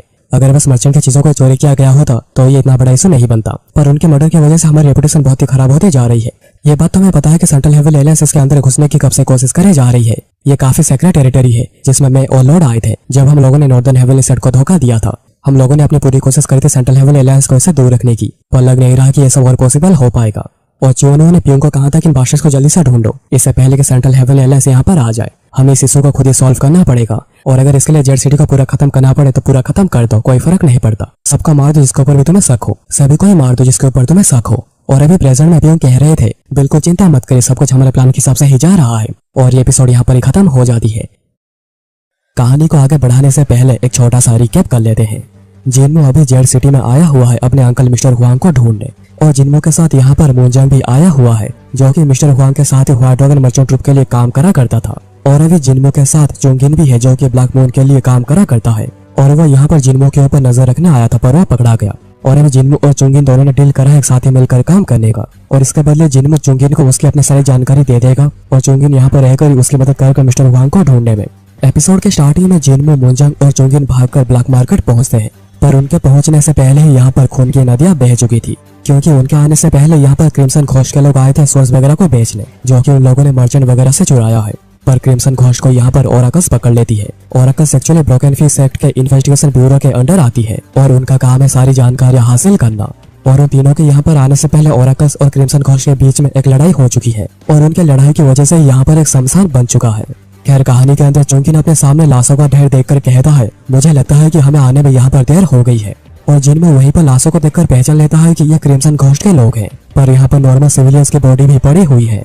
और मूनजंग जिसने कभी अपने लाइफ में ऐसा कुछ नहीं देखा है और ये देखकर उसका शरीर चकराने लग जाता है, जिसे कि चुंगिन आकर पकड़ता है।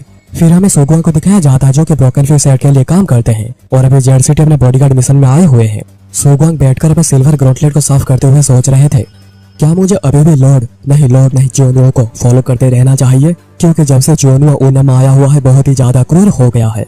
पर वो पहले ऐसा बिल्कुल भी नहीं था। पर मुझे अभी समझ में नहीं आ रहा कि मुझे उन्हें अभी भी फॉलो करते रहना चाहिए या नहीं। मुझे इसके लिए थोड़ा टाइम चाहिए, जिस वजह से मैं यहाँ पर बॉडीगार्ड मिशन लेकर आ गया हूँ। तभी एक मेंबर आकर उन्हें बताता है कि कुछ unknown martial artist Z city में आकर उथल पुथल मचा रहे हैं। सोगुआंग ये देखने बाहर जाते हैं और अपने मेंबर्स को कहते हैं उन्हें कुछ भी करके टैंग फैमिली को प्रोटेक्ट करना होगा और वो जाएंगे ये देखने की आखिर ये सब कौन कर रहा है और ये सब क्यों हो रहा है। और सोगुआंग जल्दी से जल्दी निकल जाते हैं ये देखने की आखिर क्या क्या हो रहा है। और उन्हें रास्ते में बहुत सारे आम सिविलियंस की डेड बॉडी मिलती है, जो देखकर उन्हें काफी ज्यादा गुस्सा आ रहा था। तभी वो अपने सामने किसी को लोगों को मारता हुआ देखते हैं और जल्दी से जाकर उसके ऊपर हमला कर देते हैं। पर उन्हें पता चलता है कि यह तो ओरेकल्स का मेंबर जेंगो है। जेंगो बताता है कि वो यहाँ पर लॉर्ड के ऑर्डर के बाद आया है, क्योंकि उन्हें उन बास्टर्स के बारे में पता चल चुका है जो कि मर्चेंट्स को गायब कर रहे थे और इसीलिए लॉर्ड ने ऑर्डर दिया है सभी को ही खत्म कर देने को। पर सोगुआंग यह सुनकर बहुत ही ज्यादा गुस्सा करते हैं और कहते हैं कि उन लोगों ने आकर बिना चेक किए उन्हें क्यों मारा। जेंगो बताता है कि उनके ऊपर एक बूढ़े आदमी और एक औरत ने भी हमला किया था, जिसके पास एक बच्चा भी था, जिस वजह से उन्हें पता नहीं चल पा रहा है कि कौन सिविलियन है और कौन नहीं। और ब्रोकन फ्यू सेट के सेफ्टी के लिए उन्हें ऑर्डर दिया गया है जेड सिटी के सभी को ही मार देने का। सोगुआंग ये सुनकर कहते हैं कि मैं समझ गया और ये सब हुआ है हायर अप्स के इनकॉम्पिटेंस की वजह से। तुम ओरेकल्स के लोगों ने कुछ भी गलत नहीं किया है, तो तुम चिंता मत करो। सोगुआंग मन में सोचने लगते हैं, ब्रोकन फ्यू सेट के लीडर नहीं बस जियोनुओ। आखिर तुम और कितनी दूर जाना चाहते हो खूनी कहीं के? क्या तुम बस वही काम ही करना चाहते हो? तभी सीन कट होता है ओरेकल्स के और कुछ लोगों के ऊपर, जो कि एक आम विलेजर को मार रहे थे। और वो विलेजर उनसे अपनी जान की भीख मांग रहा था और कह रहा था कि मुझे पता नहीं था कि वो हमारे साथ ही मिलकर रह रहे हैं। तभी नेमगुन वहीं पर आकर हमला करता है, जिस वजह से विलेजर भी मारा जाता है और ओरेकल्स के लोगों के ऊपर भी हमला हो जाता है। नेमगुन एक्चुअली क्रिम्सन घोस्ट का जनरल है, जो कि गियोन के साथ मिलकर काम करता है। फिर ओरेकल्स के मेंबर्स को कहता है, हाँ ये सच है कि हमें लोगों ने ये सब शुरू किया था, पर तुम लोग इसे एक और लेवल पर ले गए हो और तुम लोगों को भी क्रेजी बास्टर्ड कहना शायद ही गलत होगा। पर जबकि हम दोनों को क्रेजी बास्टर्ड कंसीडर किया जाता है, तो आखिर तुम कौन होते हो डिसाइड करने वाले कि कौन अच्छी जगह पर रहेगा और कौन कूड़े में? ओरेकल्स के लोग पूछते हैं कि आखिर तुम कौन हो, पर तुम्हारे पावर को देखकर लग रहा है कि तुम कोई तगड़े फाइटर हो। तो नेमगुन बताता है कि वो नेमगुन क्रिम्सन घोस्ट का जनरल है। नेमगुन फिर कहता है कि अभी मैं दिखाऊंगा कि आखिर कौन रियल क्रेजी बास्टर्ड है। खुद को जल्दी से तैयार कर लो, क्योंकि मैं अभी तुम लोगों के टुकड़े टुकड़े करने वाला हूँ। और नेमगुन ये सब इसलिए कह रहा है क्योंकि गियोन ने उसे बहुत बड़ा दंगा यानी डिसरप्शन क्रिएट करने को बोला है, क्योंकि नेमगुन जितना ज्यादा क्रूएल और ब्रूटल होगा उतना ही उन लोगों के लिए अच्छा रहेगा। और इसी वजह से नेमगुन गुस्से में हमला करने के लिए आगे बढ़ता है। और इसी समय पर यहाँ पर जिनमू, चुंगिन और मूनजंग आगे बढ़ रहे थे, ये सोचते हुए कि आखिर ये सब क्या हुआ है और ये सब किसने किया है। चुंगिन को तो ये देखकर और भी ज्यादा झटका लगा था, क्योंकि उसे लगा था कि ब्लैक मून का हिडन मून होने के नाते उसने दुनिया का सब कुछ देख लिया है और उसने आज जो देखा है उसने कभी सोचा भी नहीं था कि उसके लाइफ में ऐसा कोई दिन भी आएगा। और अभी उसे समझ में भी नहीं आ रहा है कि आखिर यहाँ पर हो क्या रहा है। जिनमें वहीं पर गुस्से में सोच रहा था, क्या तुम लोग एक ऐसी दुनिया बनाना चाहते थे?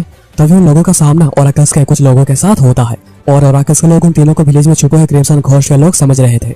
और चुंगिन को जैसे ही पता चलता है कि ये लोग ओरेकल्स के हैं, चुंगिन जल्दी से टेलीपैथी की मदद से जिनमू को कहता है कि ये लोग ओरेकल्स के हैं, जो कि ब्रोकन फ्यू सेट के इन्वेस्टिगेशन ब्यूरो के अंडर काम करते हैं और उन लोगों का स्पेसिफिकली काम होता है इन्फॉर्मेशन गैदर करना। पर उसे भी ये समझ में नहीं आ रहा है कि आखिर वो यहाँ पर आकर विलेज में मैसेकर क्यों कर रहे हैं। जिनमू गुस्से में कहता है कि वो ये इसलिए कर रहे हैं क्योंकि ये उसका सेक्ट है। तभी ओरेकल्स के लोग आगे बढ़ते फीस्ट ऑफ 100 डेज का इस्तेमाल करते हुए और जिनमू इस हमले को देखते ही इसे पहचान लेता है और हमें पता चलता है कि फीस्ट ऑफ द 100 डेज एक इंटेंस फिश टेक्निक है, जो कि हाथों को पत्थर की तरह हार्ड कर देती है। और ये टेक्निक नॉर्दर्न हेवनली सेक्ट में तब क्रिएट हुई थी जब नॉर्दर्न हेवनली सेक्ट का फाइट पीक पर चल रहा था साइलेंट नाइट के साथ। पर ये टेक्निक हम टेक्निक से बहुत ही ज्यादा फास्ट है, जिस वजह से इसके नेगेटिव साइड इफेक्ट्स भी है। इसकी वजह से किसी के भी सेंसेस कंट्रोल से बाहर चले जाते हैं और बस यही नहीं, उनका लाइफ स्पेन भी ड्रास्टिकली कम हो जाता है। और इस वजह से फीस्ट ऑफ द 100 डेज को एक फॉरबिडन मार्शल आर्ट डिक्लेयर करके सील कर दिया गया था। प्रेजेंट में जिनमू कहता है, अंकल जियोनुओ, आपने बस इनोसेंट लोगों को ही नहीं मारा, अपने लोगों को भी एक टूल की तरह ही यूज करे जा रहे हैं। आखिर आप इसे और कितना दूर ले जाना चाहते हैं?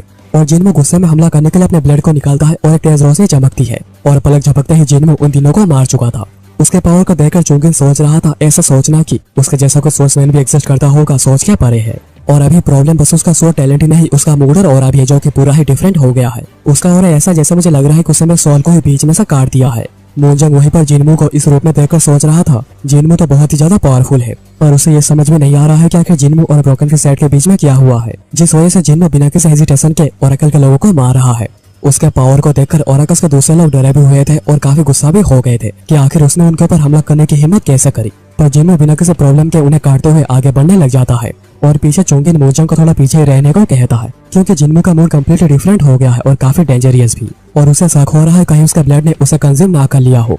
इसलिए चोंगिन डेंसर और आर्ट को बुलाकर उन्हें जिनमू को फॉलो करने को कहता है, क्योंकि वो उससे थोड़ी दूरी बनाकर ही आगे बढ़ते रहेंगे। पर अगर उन्हें लगता है कि उनकी जिंदगी खतरे में है तो बिना किसी सेकंड थॉट के वहां से भाग जाए। दूसरी ओर सोगुआंग स्ट्रेंज की को सेंस करके आगे बढ़ते हैं, जहाँ पर उन्हें कुछ ओरेकस के लोग मिलते हैं जो कि एक औरत को मार रहे थे, और सोगुआंग जाकर उन्हें रुकने को कहते हैं। ओरेकस का एक मेंबर माग्यूंग कहता है, यह औरत ब्रोकन फिश सेट के लिए खतरा है। सोगुआंग कहते हैं कि अगर ऐसी बात है तो उसे डायरेक्ट ही मार दो, उसे टॉर्चर क्यों कर रहे हो। माग्यूंग सीधा उसका गला काट देता है और कहता है, एल्डर सोगुआंग, क्या आपको पता है आपकी प्रॉब्लम क्या है? आप कभी बता नहीं सकते कि आप कभी आकर एक डेड एंड पर पहुंच जाएंगे, क्योंकि आप अपने चारों तरफ कभी नजर देते ही नहीं। अगर आप इतने ही महान है, आपकी आइडियोलॉजी भी इतने महान है, तो आखिर आपने जिन कुआनो को धोखा क्यों दिया? क्योंकि सभी को तो पता था कि कुआनो ने सालिनाट के साथ मिलकर किसी को भी धोखा नहीं दिया है, और ये बात आपको भी काफी अच्छे से पता है। तो आखिर आपने जाकर उन्हें बचाया क्यों नहीं, उनके साथ खड़े क्यों नहीं हुए? और हमारे लॉर्ड जिओनो आपका परेशानी खड़ी करने वाला व्यक्ति समझते हैं। क्या आपको पता है आखिर आपको यहाँ पर बॉडीगार्ड मिशन में भेजा क्यों गया है? सोगुआंग हैरान होकर कहते हैं, क्या तुम्हारा मतलब? नहीं, ये नहीं हो सकता। माग्यूंग कहता है, एल्डर सोगुआंग, हमें माफ कर दीजिए, पर हम आशा करते हैं कि उस तरफ जाकर आपको शांति मिलेगी। सोगुआंग सोच रहे थे, जिओनो, आखिर में तुमने मुझे भी मारने का प्लान बना दिया। मैं भी साथ तुम्हारा हंटिंग डॉग था जिसका और भी काम नहीं बचा है। और फिर माग्यूंग ओरेकस के लोगों को सोगुआंग के ऊपर हमला करने का ऑर्डर दे देता है। स्टार्टिंग में माग्यूंग सोगुआंग को मारने का ऑर्डर दे देता है, तब विसन कट होता है प्यूंग और ओरेकस का जनरल यूल के ऊपर। प्यूंग पूछते हैं कि क्या तुम श्योर हो ये वही जगह है? यूल कहते हैं कि हाँ, मैं पूरा श्योर हूँ, ये वही जगह है जहाँ पर व्हाइट पेविलियन बनाया जाना था उसे रोके जाने से पहले। पर अच्छी बात यह है कि सेंट्रल हेवन एलायंस के लोग अभी तक यहाँ पर नहीं पहुंचे हैं, क्योंकि अगर वो यहाँ पर पहुंच जाते तो बिना किसी झिझक के जगह का पूरा कंट्रोल ले लेते और हमारा जड़ सिटी का प्लान पूरा माटी में मिल जाता।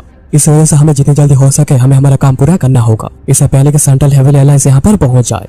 और एक छोटी से छोटी गलती भी लॉर्ड के सामने बहुत बड़ा प्रॉब्लम क्रिएट कर सकता है। प्यूंग ये कहकर सोचने लग जाते हैं, अब जब हमें उस मैडमैन के अपीयरेंस के बारे में सब कुछ पता चल चुका है और एक बार हमने उस बास्टर्ड को खत्म कर दिया तो ब्रोकन फिश सेट की फाउंडेशन और भी सॉलिड हो जाएगी। और अगर हमने मिसिंग मर्चेंट्स को भी रेस्क्यू कर लिया तो ब्रोकन फिश सेट के सामने और कोई खड़ा नहीं रह पाएगा। एक्चुअली मुझे उन बास्टर्ड्स को शुक्रिया कहना चाहिए जिन लोगों ने यहाँ पर आकर ये सब कर दिया, क्योंकि हर एक क्राइसिस में अपॉर्चुनिटी छुपी होती है। प्यूंग फिर यूल को कहते हैं कि चलो जल्दी से जाकर काम को पूरा करते हैं। इस तरफ जिनमू ओरेकस को मारते हुए आगे बढ़े जा रहा था, तभी उसकी नजर सोगुआंग के ऊपर पड़ती है, जिनका दोनों हाथ काटकर फेंक दिया गया है और बहुत ज्यादा खून बह चुका है। और जिनमू के ऐसा अचानक देखो सोगुआंग को उसमें कुआनो नजर आते हैं। सोगुआंग कहते हैं, तुम सर जिनमू हो ना? जिनमू कहता है कि आपने बिल्कुल सही कहा, मैं जब यंग था तब आप ही ने मुझे मार्शल आर्ट्स के बेसिक सिखाए थे। सोगुआंग ये सुनकर खुश होते हैं और कहते हैं कि भगवान का शुक्र है कि तुम जिंदा हो। पता नहीं कि अब ये कहने का कोई मतलब बचा है या नहीं, पर जब मैंने तुम्हारे मरने की खबर सुनी थी मैं पूरे गिल्ट से भर गया था। मेरे अंदर हमेशा ख्याल आता था कि एक छोटा बच्चा जिसने कुछ भी गलत नहीं किया है, आखिर उसे ये सब सहना क्यों पड़ा। मुझे माफ कर दो, मैं आकर तुम्हें बचा भी नहीं पाया। मेरे अंदर वो हिम्मत थी नहीं कि मैं आकर तुम्हें बचा पाऊं, पर मुझे खुशी है कि तुम जिंदा हो और ठीक हो। पर मैं एक बहुत बड़ा पापी हूँ और मैं सोगुआंग तुमसे सिंसियरली माफी मांगना चाहता हूँ। और अभी तुम्हें जिओनो के डिस्ट्रक्शन को रोकना ही पड़ेगा, तुम्हें कुछ भी करके उसे रोकना पड़ेगा, नहीं तो सब कुछ खत्म हो जाएगा। और वो ये बात कहते हुए ही मारे जाते हैं और इसका जिनमू को बहुत ही ज्यादा गम होता है। फिर हमें ब्लैक मार्केट में क्रिम्सन घोस्ट का जो आदमी था उसे भागता हुआ दिखाया जाता है और उसके पीछे अभी भी ओरेकस का आदमी पड़े हुए थे। वो आदमी सोच रहा था कि हम बहुत ही केयरलेस हो गए थे, जिस वजह से ओरेकस ने हमें पकड़ लिया और क्रिम्सन घोस्ट के सभी लोगों को ओरेकस ने मार दिया है। पर अभी दूसरी तरफ जनरल नेमगुन उससे अकेले ही लड़ाई करे जा रहे हैं, पर वो ज्यादा देर तक उनसे लड़ाई नहीं कर सकते, वो बहुत ही जल्दी डिसएडवांटेज पर आ जाएंगे। मुझे जल्दी से जाकर इसके बारे में लीडर ग्यूम को रिपोर्ट करना होगा। और वो जल्दी से भागकर किस तरह ग्यूम के पास पहुंचता है और उसे बताता है कि हम लोग पकड़े गए जबकि हम लोग पूरी सावधानी बरत रहे थे और अभी ब्रोकन फिश सेट के ओरेकस के लोग हमारे पीछे पड़े हुए हैं। ग्यूम कहता है कि मुझे ऑलरेडी पता है कि आखिर हो क्या रहा है और मुझे तुम लोग माफ कर दो, मेरी वजह से तुम लोगों की जिंदगी खतरे में आ गई है। तो वो आदमी कहता है कि आप ऐसा मत कहिए, आपके आने से पहले भी हमारी जिंदगी बहुत ही ज्यादा खराब थी, पर ये आप ही थे जिन्होंने हमें हमारे फालतू जिंदगी के अंदर एक आशा की किरण दिखाई थी। आप हमारे लॉर्ड हैं और आपकी बात मानना हमारा फर्ज है। ये बस आप ही जो कि साइलेंट नाइट को जागृत कर सकते हैं और इस प्रोसेस में अगर हमारे जान भी जाती है तो भी हम लोग सेटिस्फाइड हैं।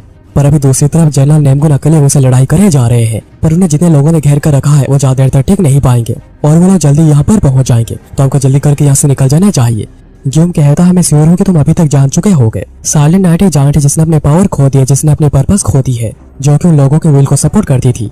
इसी वजह से मैं यहाँ से भाग नहीं सकता। अब ये मेरा फर्ज है कि मैं इस मिशन को सक्सेसफुल करूँ, भले इस काम को पूरा करने में मेरी जान भी क्यों ना चली जाए। अभी यहाँ से भागने का कोई रीजन नहीं बचा है, हमें अभी बस खुद को प्रिपेयर करना है। तभी सीन कट होता है प्यूंग और ओरेकल के लीडर यूल के ऊपर, जो कि अपनी आर्मी लेकर उस जगह पर आ चुके थे जिस जगह के बाद दोनों पहले कर रहे थे। और उन्हें यहाँ पर सारे मर्चेंट्स और बॉडीगार्ड्स मिल भी जाते हैं, पर वो सभी अभी मैडमैन बन चुके हैं और यहाँ पर ऐसे 100 से भी ज्यादा मैडमैन बंद है। प्यूंग कहते हैं मुझे देखकर काफी बुरी फीलिंग हो रही है, कोई भी आदमी अपना गार्ड डाउन मत करना क्योंकि एनिमी का लीडर यहाँ पर आसपास कहीं हो सकता है। और वो सोचने लग जाते हैं कि हमारे पास अभी तक इस डिजीज का कोई क्योर नहीं है। और मैं पहले से ही होप कर रहा था जैसे कि ऐसा कुछ भी ना हुआ हो, पर जो मेरा डर था वही हो गया है। पर हमें अभी जल्दी करनी होगी इससे पहले कि सेंट्रल हेवन एलायंस यहाँ पर आ जाए। और सभी आगे बढ़ते रहते हैं और उन्हें अपने सामने एक गुफा मिलती है जिसके अंदर जाने पर उन्हें ग्यूम ऊपर बैठा हुआ मिलता है। प्यूंग कहते हैं कि सबके पीछे तुम्हारा ही हाथ है, क्या तुम ही सबके लिए रेस्पॉन्सिबल हो। ग्यूम कहता है ऐसा सोचने का ओरेकल का लीडर खुद ही मुझसे यहाँ पर मिलने आएगा। वेल मैं सरप्राइज नहीं हुआ हूँ क्योंकि मैंने ही प्लान किया था कि हम लोग यहाँ पर मिल पाए। और कांग्रेचुलेशंस, आप यहाँ तक आने में कामयाब हुए हैं। प्यूंग गुस्से में कहते हैं बादशाह क्या तुम्हें लगा तुम ब्रोकन फिश सेट के टेरिटरी में ये सब करके बचकर जा पाओगे। ग्यूम कहता है आखिर कब से उन्हें ब्रोकन फिश सेट का टेरिटरी हो गया है। प्यूंग कहता है कि ब्रोकन फिश सेट यहाँ पर 10 साल पहले आई थी। तो ग्यूम कहता है ये तो तुम्हारा पेमेंट था सेंट्रल हेवन एलायंस को मदद करने के लिए नॉर्दर्न हेवन एशिया को धोखा देकर। प्यूंग गुस्से में कहते हैं कि अपने जबान पर लगाम दो, तुम्हें पकड़ने के बाद मैं तुम्हारे टुकड़े टुकड़े कर दूंगा और वो भी तुम्हारे जिंदा रहते हुए, और तभी तुम्हें सबका काफी ज्यादा रिग्रेट होगा। और अभी तो सरेंडर करके भी तुम बच नहीं सकते। ग्यूम कहता है आखिर किसने कहा कि मैं यहाँ पर सरेंडर कर रहा हूँ। क्या तुम्हें लग रहा है मैंने इतना सब कुछ प्लान किया है ताकि ये सब ऐसे ही खत्म हो जाए। मैंने तो कभी यहाँ से भागने की कोशिश करी ही नहीं और मुझे लग रहा है कि यहाँ पर मिसअंडरस्टैंडिंग हुई है। तुम लोगों का तो यहाँ पर पहले से ही कोई राइट नहीं है। क्या तुम्हें पता है जब मैंने इस प्लान को क्रिएट किया था तब मुझे कैसा लग रहा था। मैं पूरा डरा हुआ था, इतना डरा हुआ था कि मैं महीनों तक सो नहीं पाया। पर मुझे इस प्लान को लेकर आगे बढ़ते रहना पड़ा क्योंकि आखिर में हमारे जैसे लोगों के पास और कोई दूसरा चॉइस नहीं होता है, बस मौत ही हमारा इंतजार करती रहती है। द इनह्यूमन पाथ जिसमें हम लोग और इंसान नहीं रहते क्योंकि हम लोग बीच की तरह ही रहने लगते हैं। इस दुनिया ने हमें बहुत ही ज्यादा तकलीफ दी है और अभी समय आ गया है कुछ भी करके इस फेवर को वापस करने का। और इसलिए हमें भी साइलेंट नाइट को जागृत करना होगा और इस दुनिया में फिर से उन्हें लाना होगा क्योंकि यही मेरा फेट है। ये सुनकर प्यूंग पूरा हैरान होकर कहते हैं क्या कहा तुमने, तुम साइलेंट नाइट को जागृत करने वाले हो। नहीं ये नहीं हो सकता। ग्यूम कहता है आप लोगों ने बाहर उन जानवरों को देखा, अब उनके खाने का समय हो गया है क्योंकि तुम्हें पता है उन लोगों ने कितने दिनों से कुछ भी नहीं खाया है। और फिर वो आदमी को देखकर एक इशारा करता है और वो मैडमैन को यहाँ पर छोड़ देता है। ग्यूम कहता है तुम लोग तो बस साइडिस हो, ये काफी अनफॉर्चुनेट है कि मुझे आज मैनुअल नहीं मिला जो कि तुम लोगों का लीडर ग्रेट 4 का च्योन हुआ। पर तुम लोग चिंता मत करो, उसके बारे में कभी ना कभी तो आएगी। यहाँ पर ये कहते हैं कि हम लोग अभी क्या करेंगे क्योंकि इसमें बहुत सारे ग्रेट मर्चेंट फैमिली के लोग भी हैं। प्यूंग घबराते हुए कहते हैं कि ये तो काफी अनफॉर्चुनेट है पर हमें भी सभी को मानना ही पड़ेगा। अगर हम लोगों ने अभी अपने कदम पीछे हटा लिए तो जेड सिटी में किया गया मैसेकर का कोई पॉइंट नहीं रहेगा और फिर ओरेकल के सारे लोग हमला करने के लिए तैयार हो जाते हैं। ग्यूम ये देखते हुए कह रहा था यह मोरिमोल का फाउंडिंग प्रिंसिपल है। अगर तुम कंपेयर करोगे कि सेंट्रल हेवन एलायंस की वजह से कितनों की जान गई है तो ये सेक्रीफाइस उनके सामने कुछ भी नहीं। चलो सब कुछ सही हो रहा है और सही ही होगा। पर वो तभी कहते हुए रुक जाता है क्योंकि यहाँ पर अभी जिन्मो आ चुका है। ग्यूम जिन्मो को देखकर सोच रहा था मास्टर जिन्मो यहाँ पर उसका ओरा तो पहले से काफी डिफरेंट है। उसे देखकर ओरेकल का एक आदमी पूछता है आखिर ये कौन है, क्या ये भी उस बादशाह के साथ ही मिला हुआ है। जिन्मो कहता है कि मिस्टर हुआंग यहाँ पर हो सकते हैं तो यहाँ पर कोई भी बिल्कुल भी मत हिलना। ओरेकल के लोग कहते हैं कि क्या तुम यहाँ पर मरना चाहते हो, आखिर तुम्हें क्या लगता है कि तुम कौन हो, क्या तुम्हें ये नहीं पता है कि हम लोग कौन है और आखिर तुम्हारी हिम्मत कैसे हुई। और इतना कहते ही जॉन उसे मार देता है जो देखकर माग्यूंग आगे बढ़ता है हमला करने के लिए। पर जॉन को एक सेकंड भी नहीं लगता उसके दोनों हाथों को काटने में। प्यूंग और यूल तो देखकर पूरा ही डरे हुए थे। प्यूंग कहते हैं हे यूल आखिर वो कौन है, वो जो भी हो वो कोई आम लड़का नहीं है तो तुम जाकर उसे निपटो। तो यूल कहता है कि ठीक है मैं जाता हूँ और वो आगे बढ़कर जिन्मो के ऊपर हमला करते हुए कहते हैं क्या तुम उस बादशाह के साथ हो जो कि यहाँ पर खड़ा हुआ है, शायद तुम सबके मास्टरमाइंड हो और आखिर तुम्हारी हिम्मत कैसे ब्रोकन फिश सेट के ऊपर हमला करने की। तुम्हारे अंदर डर का कम होना तुम्हारे मौत का कारण बनेगा। ब्रोकन फिश सेट के लिए मैं तुम्हें एक अच्छा सबक सिखाऊंगा। पर जिन्मो रिप्लाई में कुछ भी नहीं कहता, डायरेक्ट ही उसका सर काट देता है। और फिर जिन्मो कहता है कि यह कैसी दुनिया है जिसमें हम बस एक दूसरे को ही मारते रहते हैं। क्या तुम लोग यहाँ पर मैडमैन को मानकर खून की नदी बहाना चाहते हो, और अगर तुम ऐसा ही करना चाहते हो तो तुम्हें उन्हें मारने से पहले मुझे पार करके जाना पड़ेगा। पर चिंता मत करो, मैं तुम सभी को चुन चुन कर मार दूंगा। और ये एपिसोड यहाँ पर ही खत्म हो जाती है।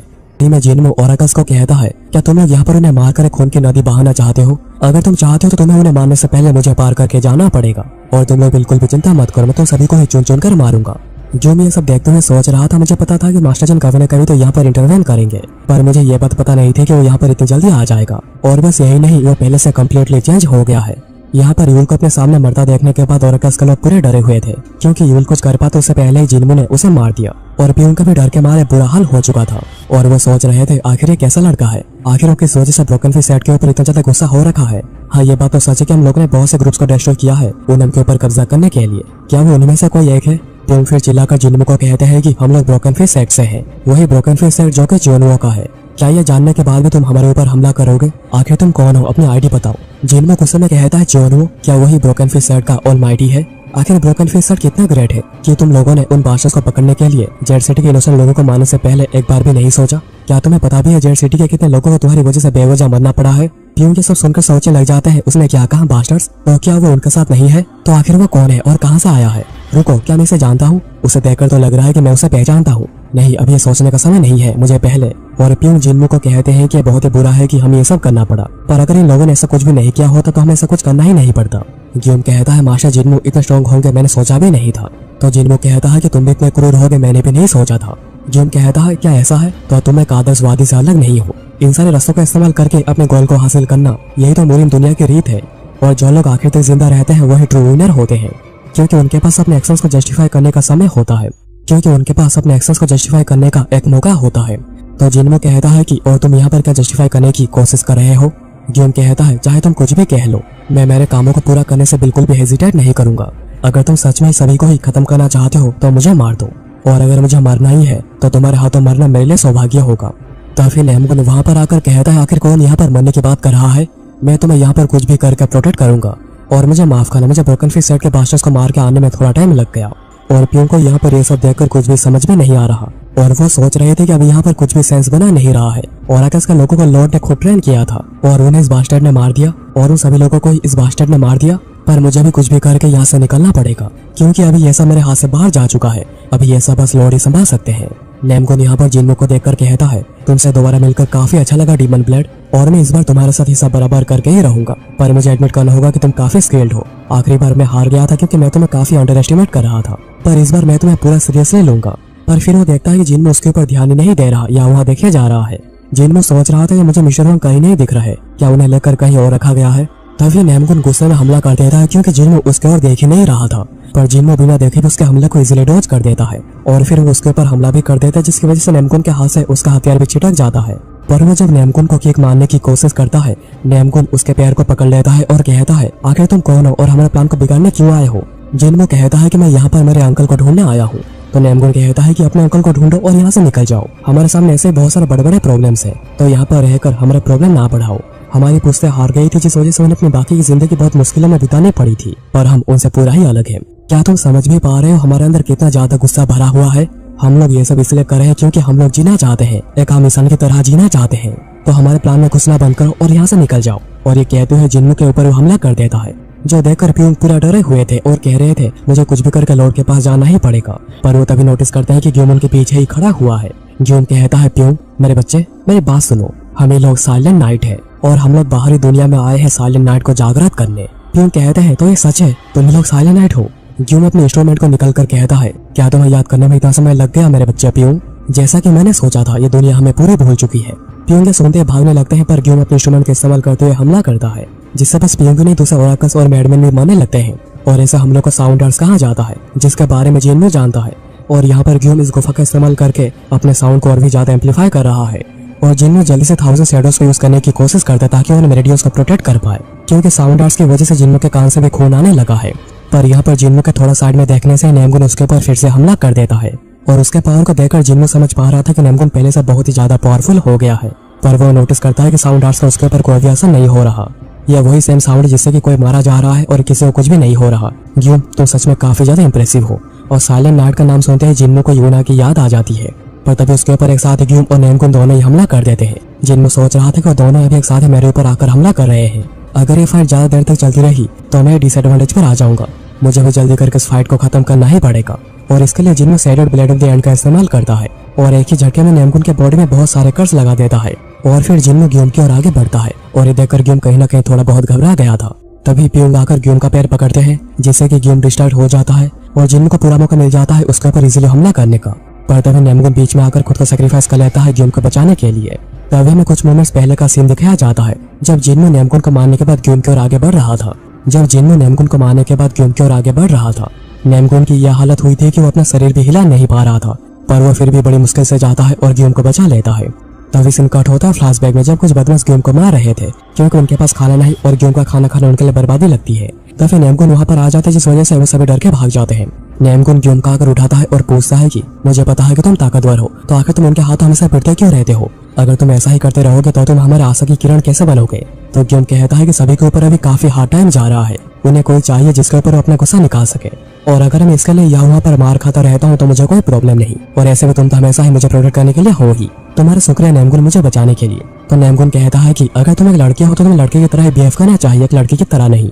इसी वजह से वो हमेशा ही तुम्हें मारने के लिए आ जाते हैं।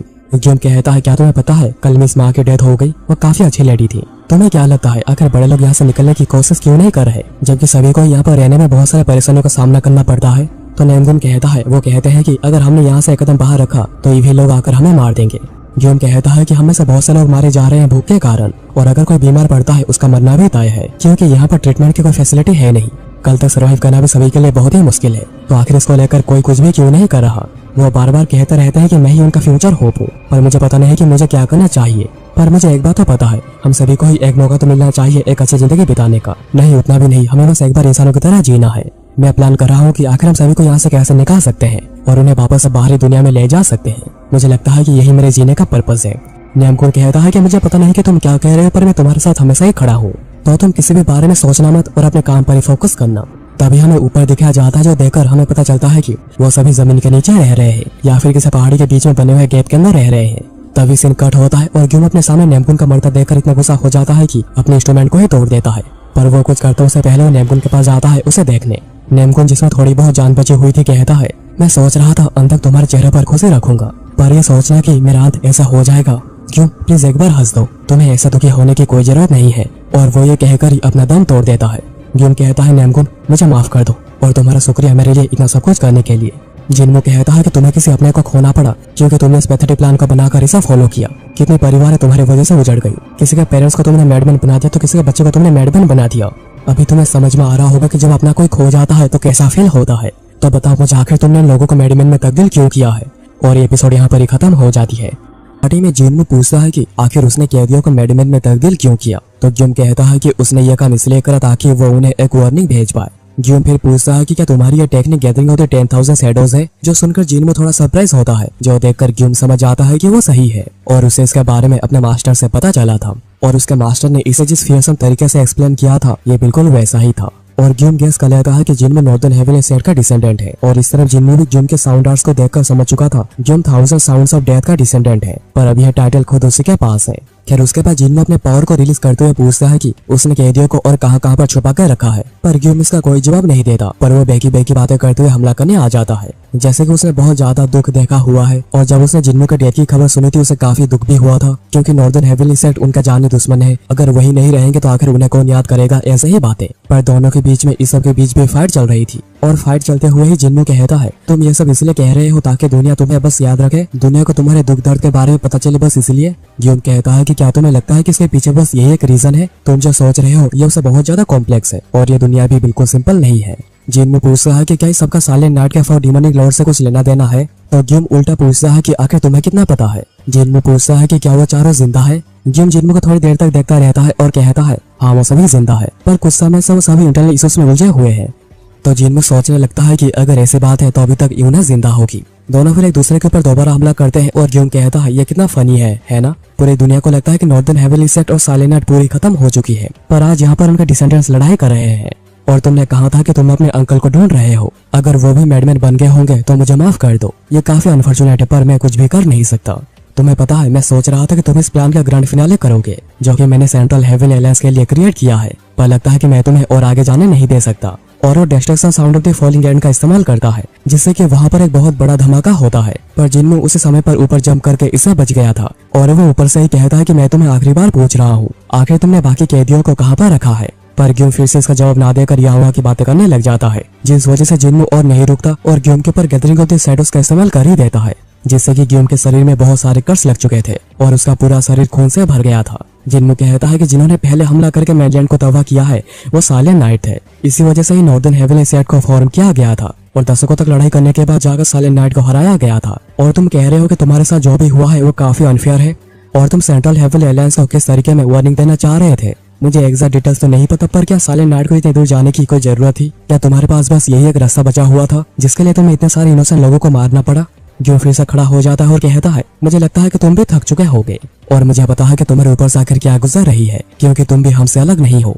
पर तुम सोच रहे हो कि आखिर असली सच क्या है और मैं श्योर हूँ कि तुम बहुत ही ज्यादा गुस्सा हो, क्योंकि मेरा प्लान फाइनली पूरा हो चुका है। पर शुरू से तुम कभी मेरे प्लान का पार्ट थे ही नहीं, पर तुम्हारे ऐसा अचानक आने की वजह से प्लान और भी ज्यादा परफेक्ट हो गया। पर ग्यूम के ज्यादा बकर बकर करने की वजह से जिन्मू उसके ऊपर हमला कर देता है और कहता है कि तुमने मुझे पूछा कि क्या मैं थक गया हूँ। मेरे मुश्किलों के समय में जब मेरे पास कोई भी नहीं था तब मेरे साइड में बस एक ही इंसान खड़े हुए थे और वो है मिस्टर हुआंग, और तुम लोगों ने उन्हें ही मुझसे छीन लिया है।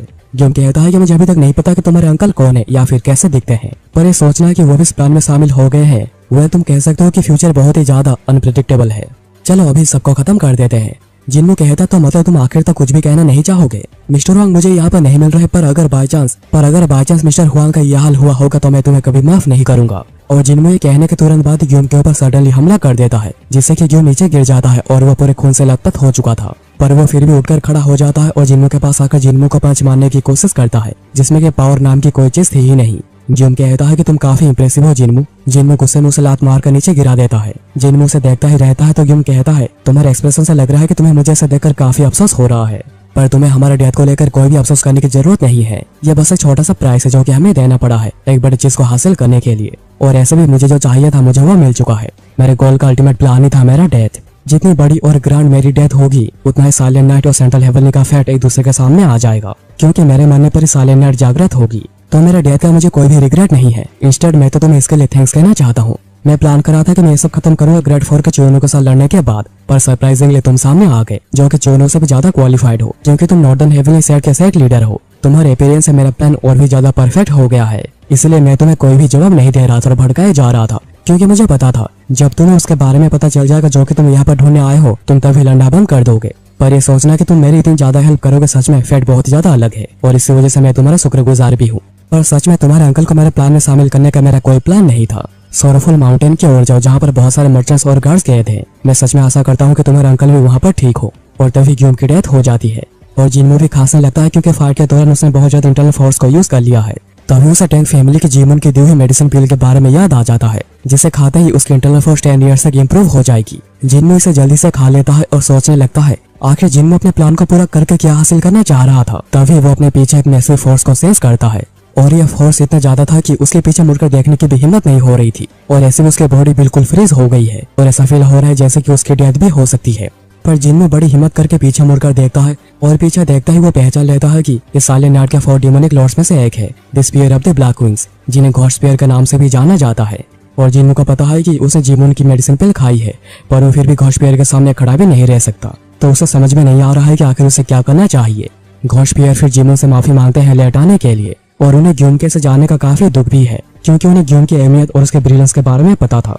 पर उनकी गलती यह हुई कि उन्होंने उसकी कोई बात नहीं सुनी और अपनों में उलझे रह गए, जिस वजह से उसे अपनी जान देनी पड़ी सालियन नाइट को जगाने के लिए। खैर घोस्ट स्पीयर की नजर फिर जिन्मू के ऊपर पड़ती है और वो पहचान जाते हैं कि आखिर जिन्मू असल में कौन है, नॉर्दर्न हेवनली सेट का डिसेंडेंट, क्योंकि आफ्टर ऑल वो दोनों ही दूसरे के जाने दुश्मन है। और घोस्ट स्पीयर फिर अचानक जिन्मू के ऊपर हमला कर देते हैं, जिससे कि जिन्मू बस बाल बाल ही बच पाता है। पर घोस्ट स्पीयर फिर से अपने स्पीयर से हमला कर देते हैं जो कि जिन्मू के चेस्ट में आके लगती है और वो पीछे जाकर गिरता है। पर स्पीयर का डायरेक्ट हमला टैंक फैमिली के मिरियो के दिए हुए जेट टैग के ऊपर हुआ था, जिस वजह से जिन्मू बच गया। पर जिन्मू के सामने अब ये प्रॉब्लम है कि उसे पता नहीं कि घोस्ट स्पीयर अपने स्पीयर को कितना एक्सटेंड कर सकता है और उनकी रेंज कितनी है, और उसे इसे एक बात तो समझ में आ चुकी है कि आखिर उन्हें घोस्ट स्पीयर क्यों कहा जाता है। तभी हमें चुंगिन को दिखाया जाता है जो कि गुफा तक पहुंच चुका था मुंजियांग को लेकर, और चुंगिन यहाँ पर घोस्ट स्पीयर और जिन्मू के असलियत जानकर पूरा हैरान हो गया था, क्योंकि सभी को पता है कि नॉर्दर्न हेवनली सेट और सालियन नाइट खत्म हो चुकी है, पर यहाँ पर तो कुछ और ही चल रहा है और उसे डर लगने लगा है कि कहीं एक और बड़े वॉर की शुरुआत ना हो। और ये एपिसोड यहाँ पर ही खत्म हो जाती है। तो दोस्तों इस वीडियो के लिए बस इतना ही। अगर तुम्हें ये एपिसोड और मेरी नरेशन पसंद आई हो तो वीडियो को लाइक करना मत भूलना, और हो सके तो चैनल को सब्सक्राइब करके तुम हमें सपोर्ट भी कर सकते हो। तो चलो मिलते हैं एक और एक्साइटिंग वीडियो में।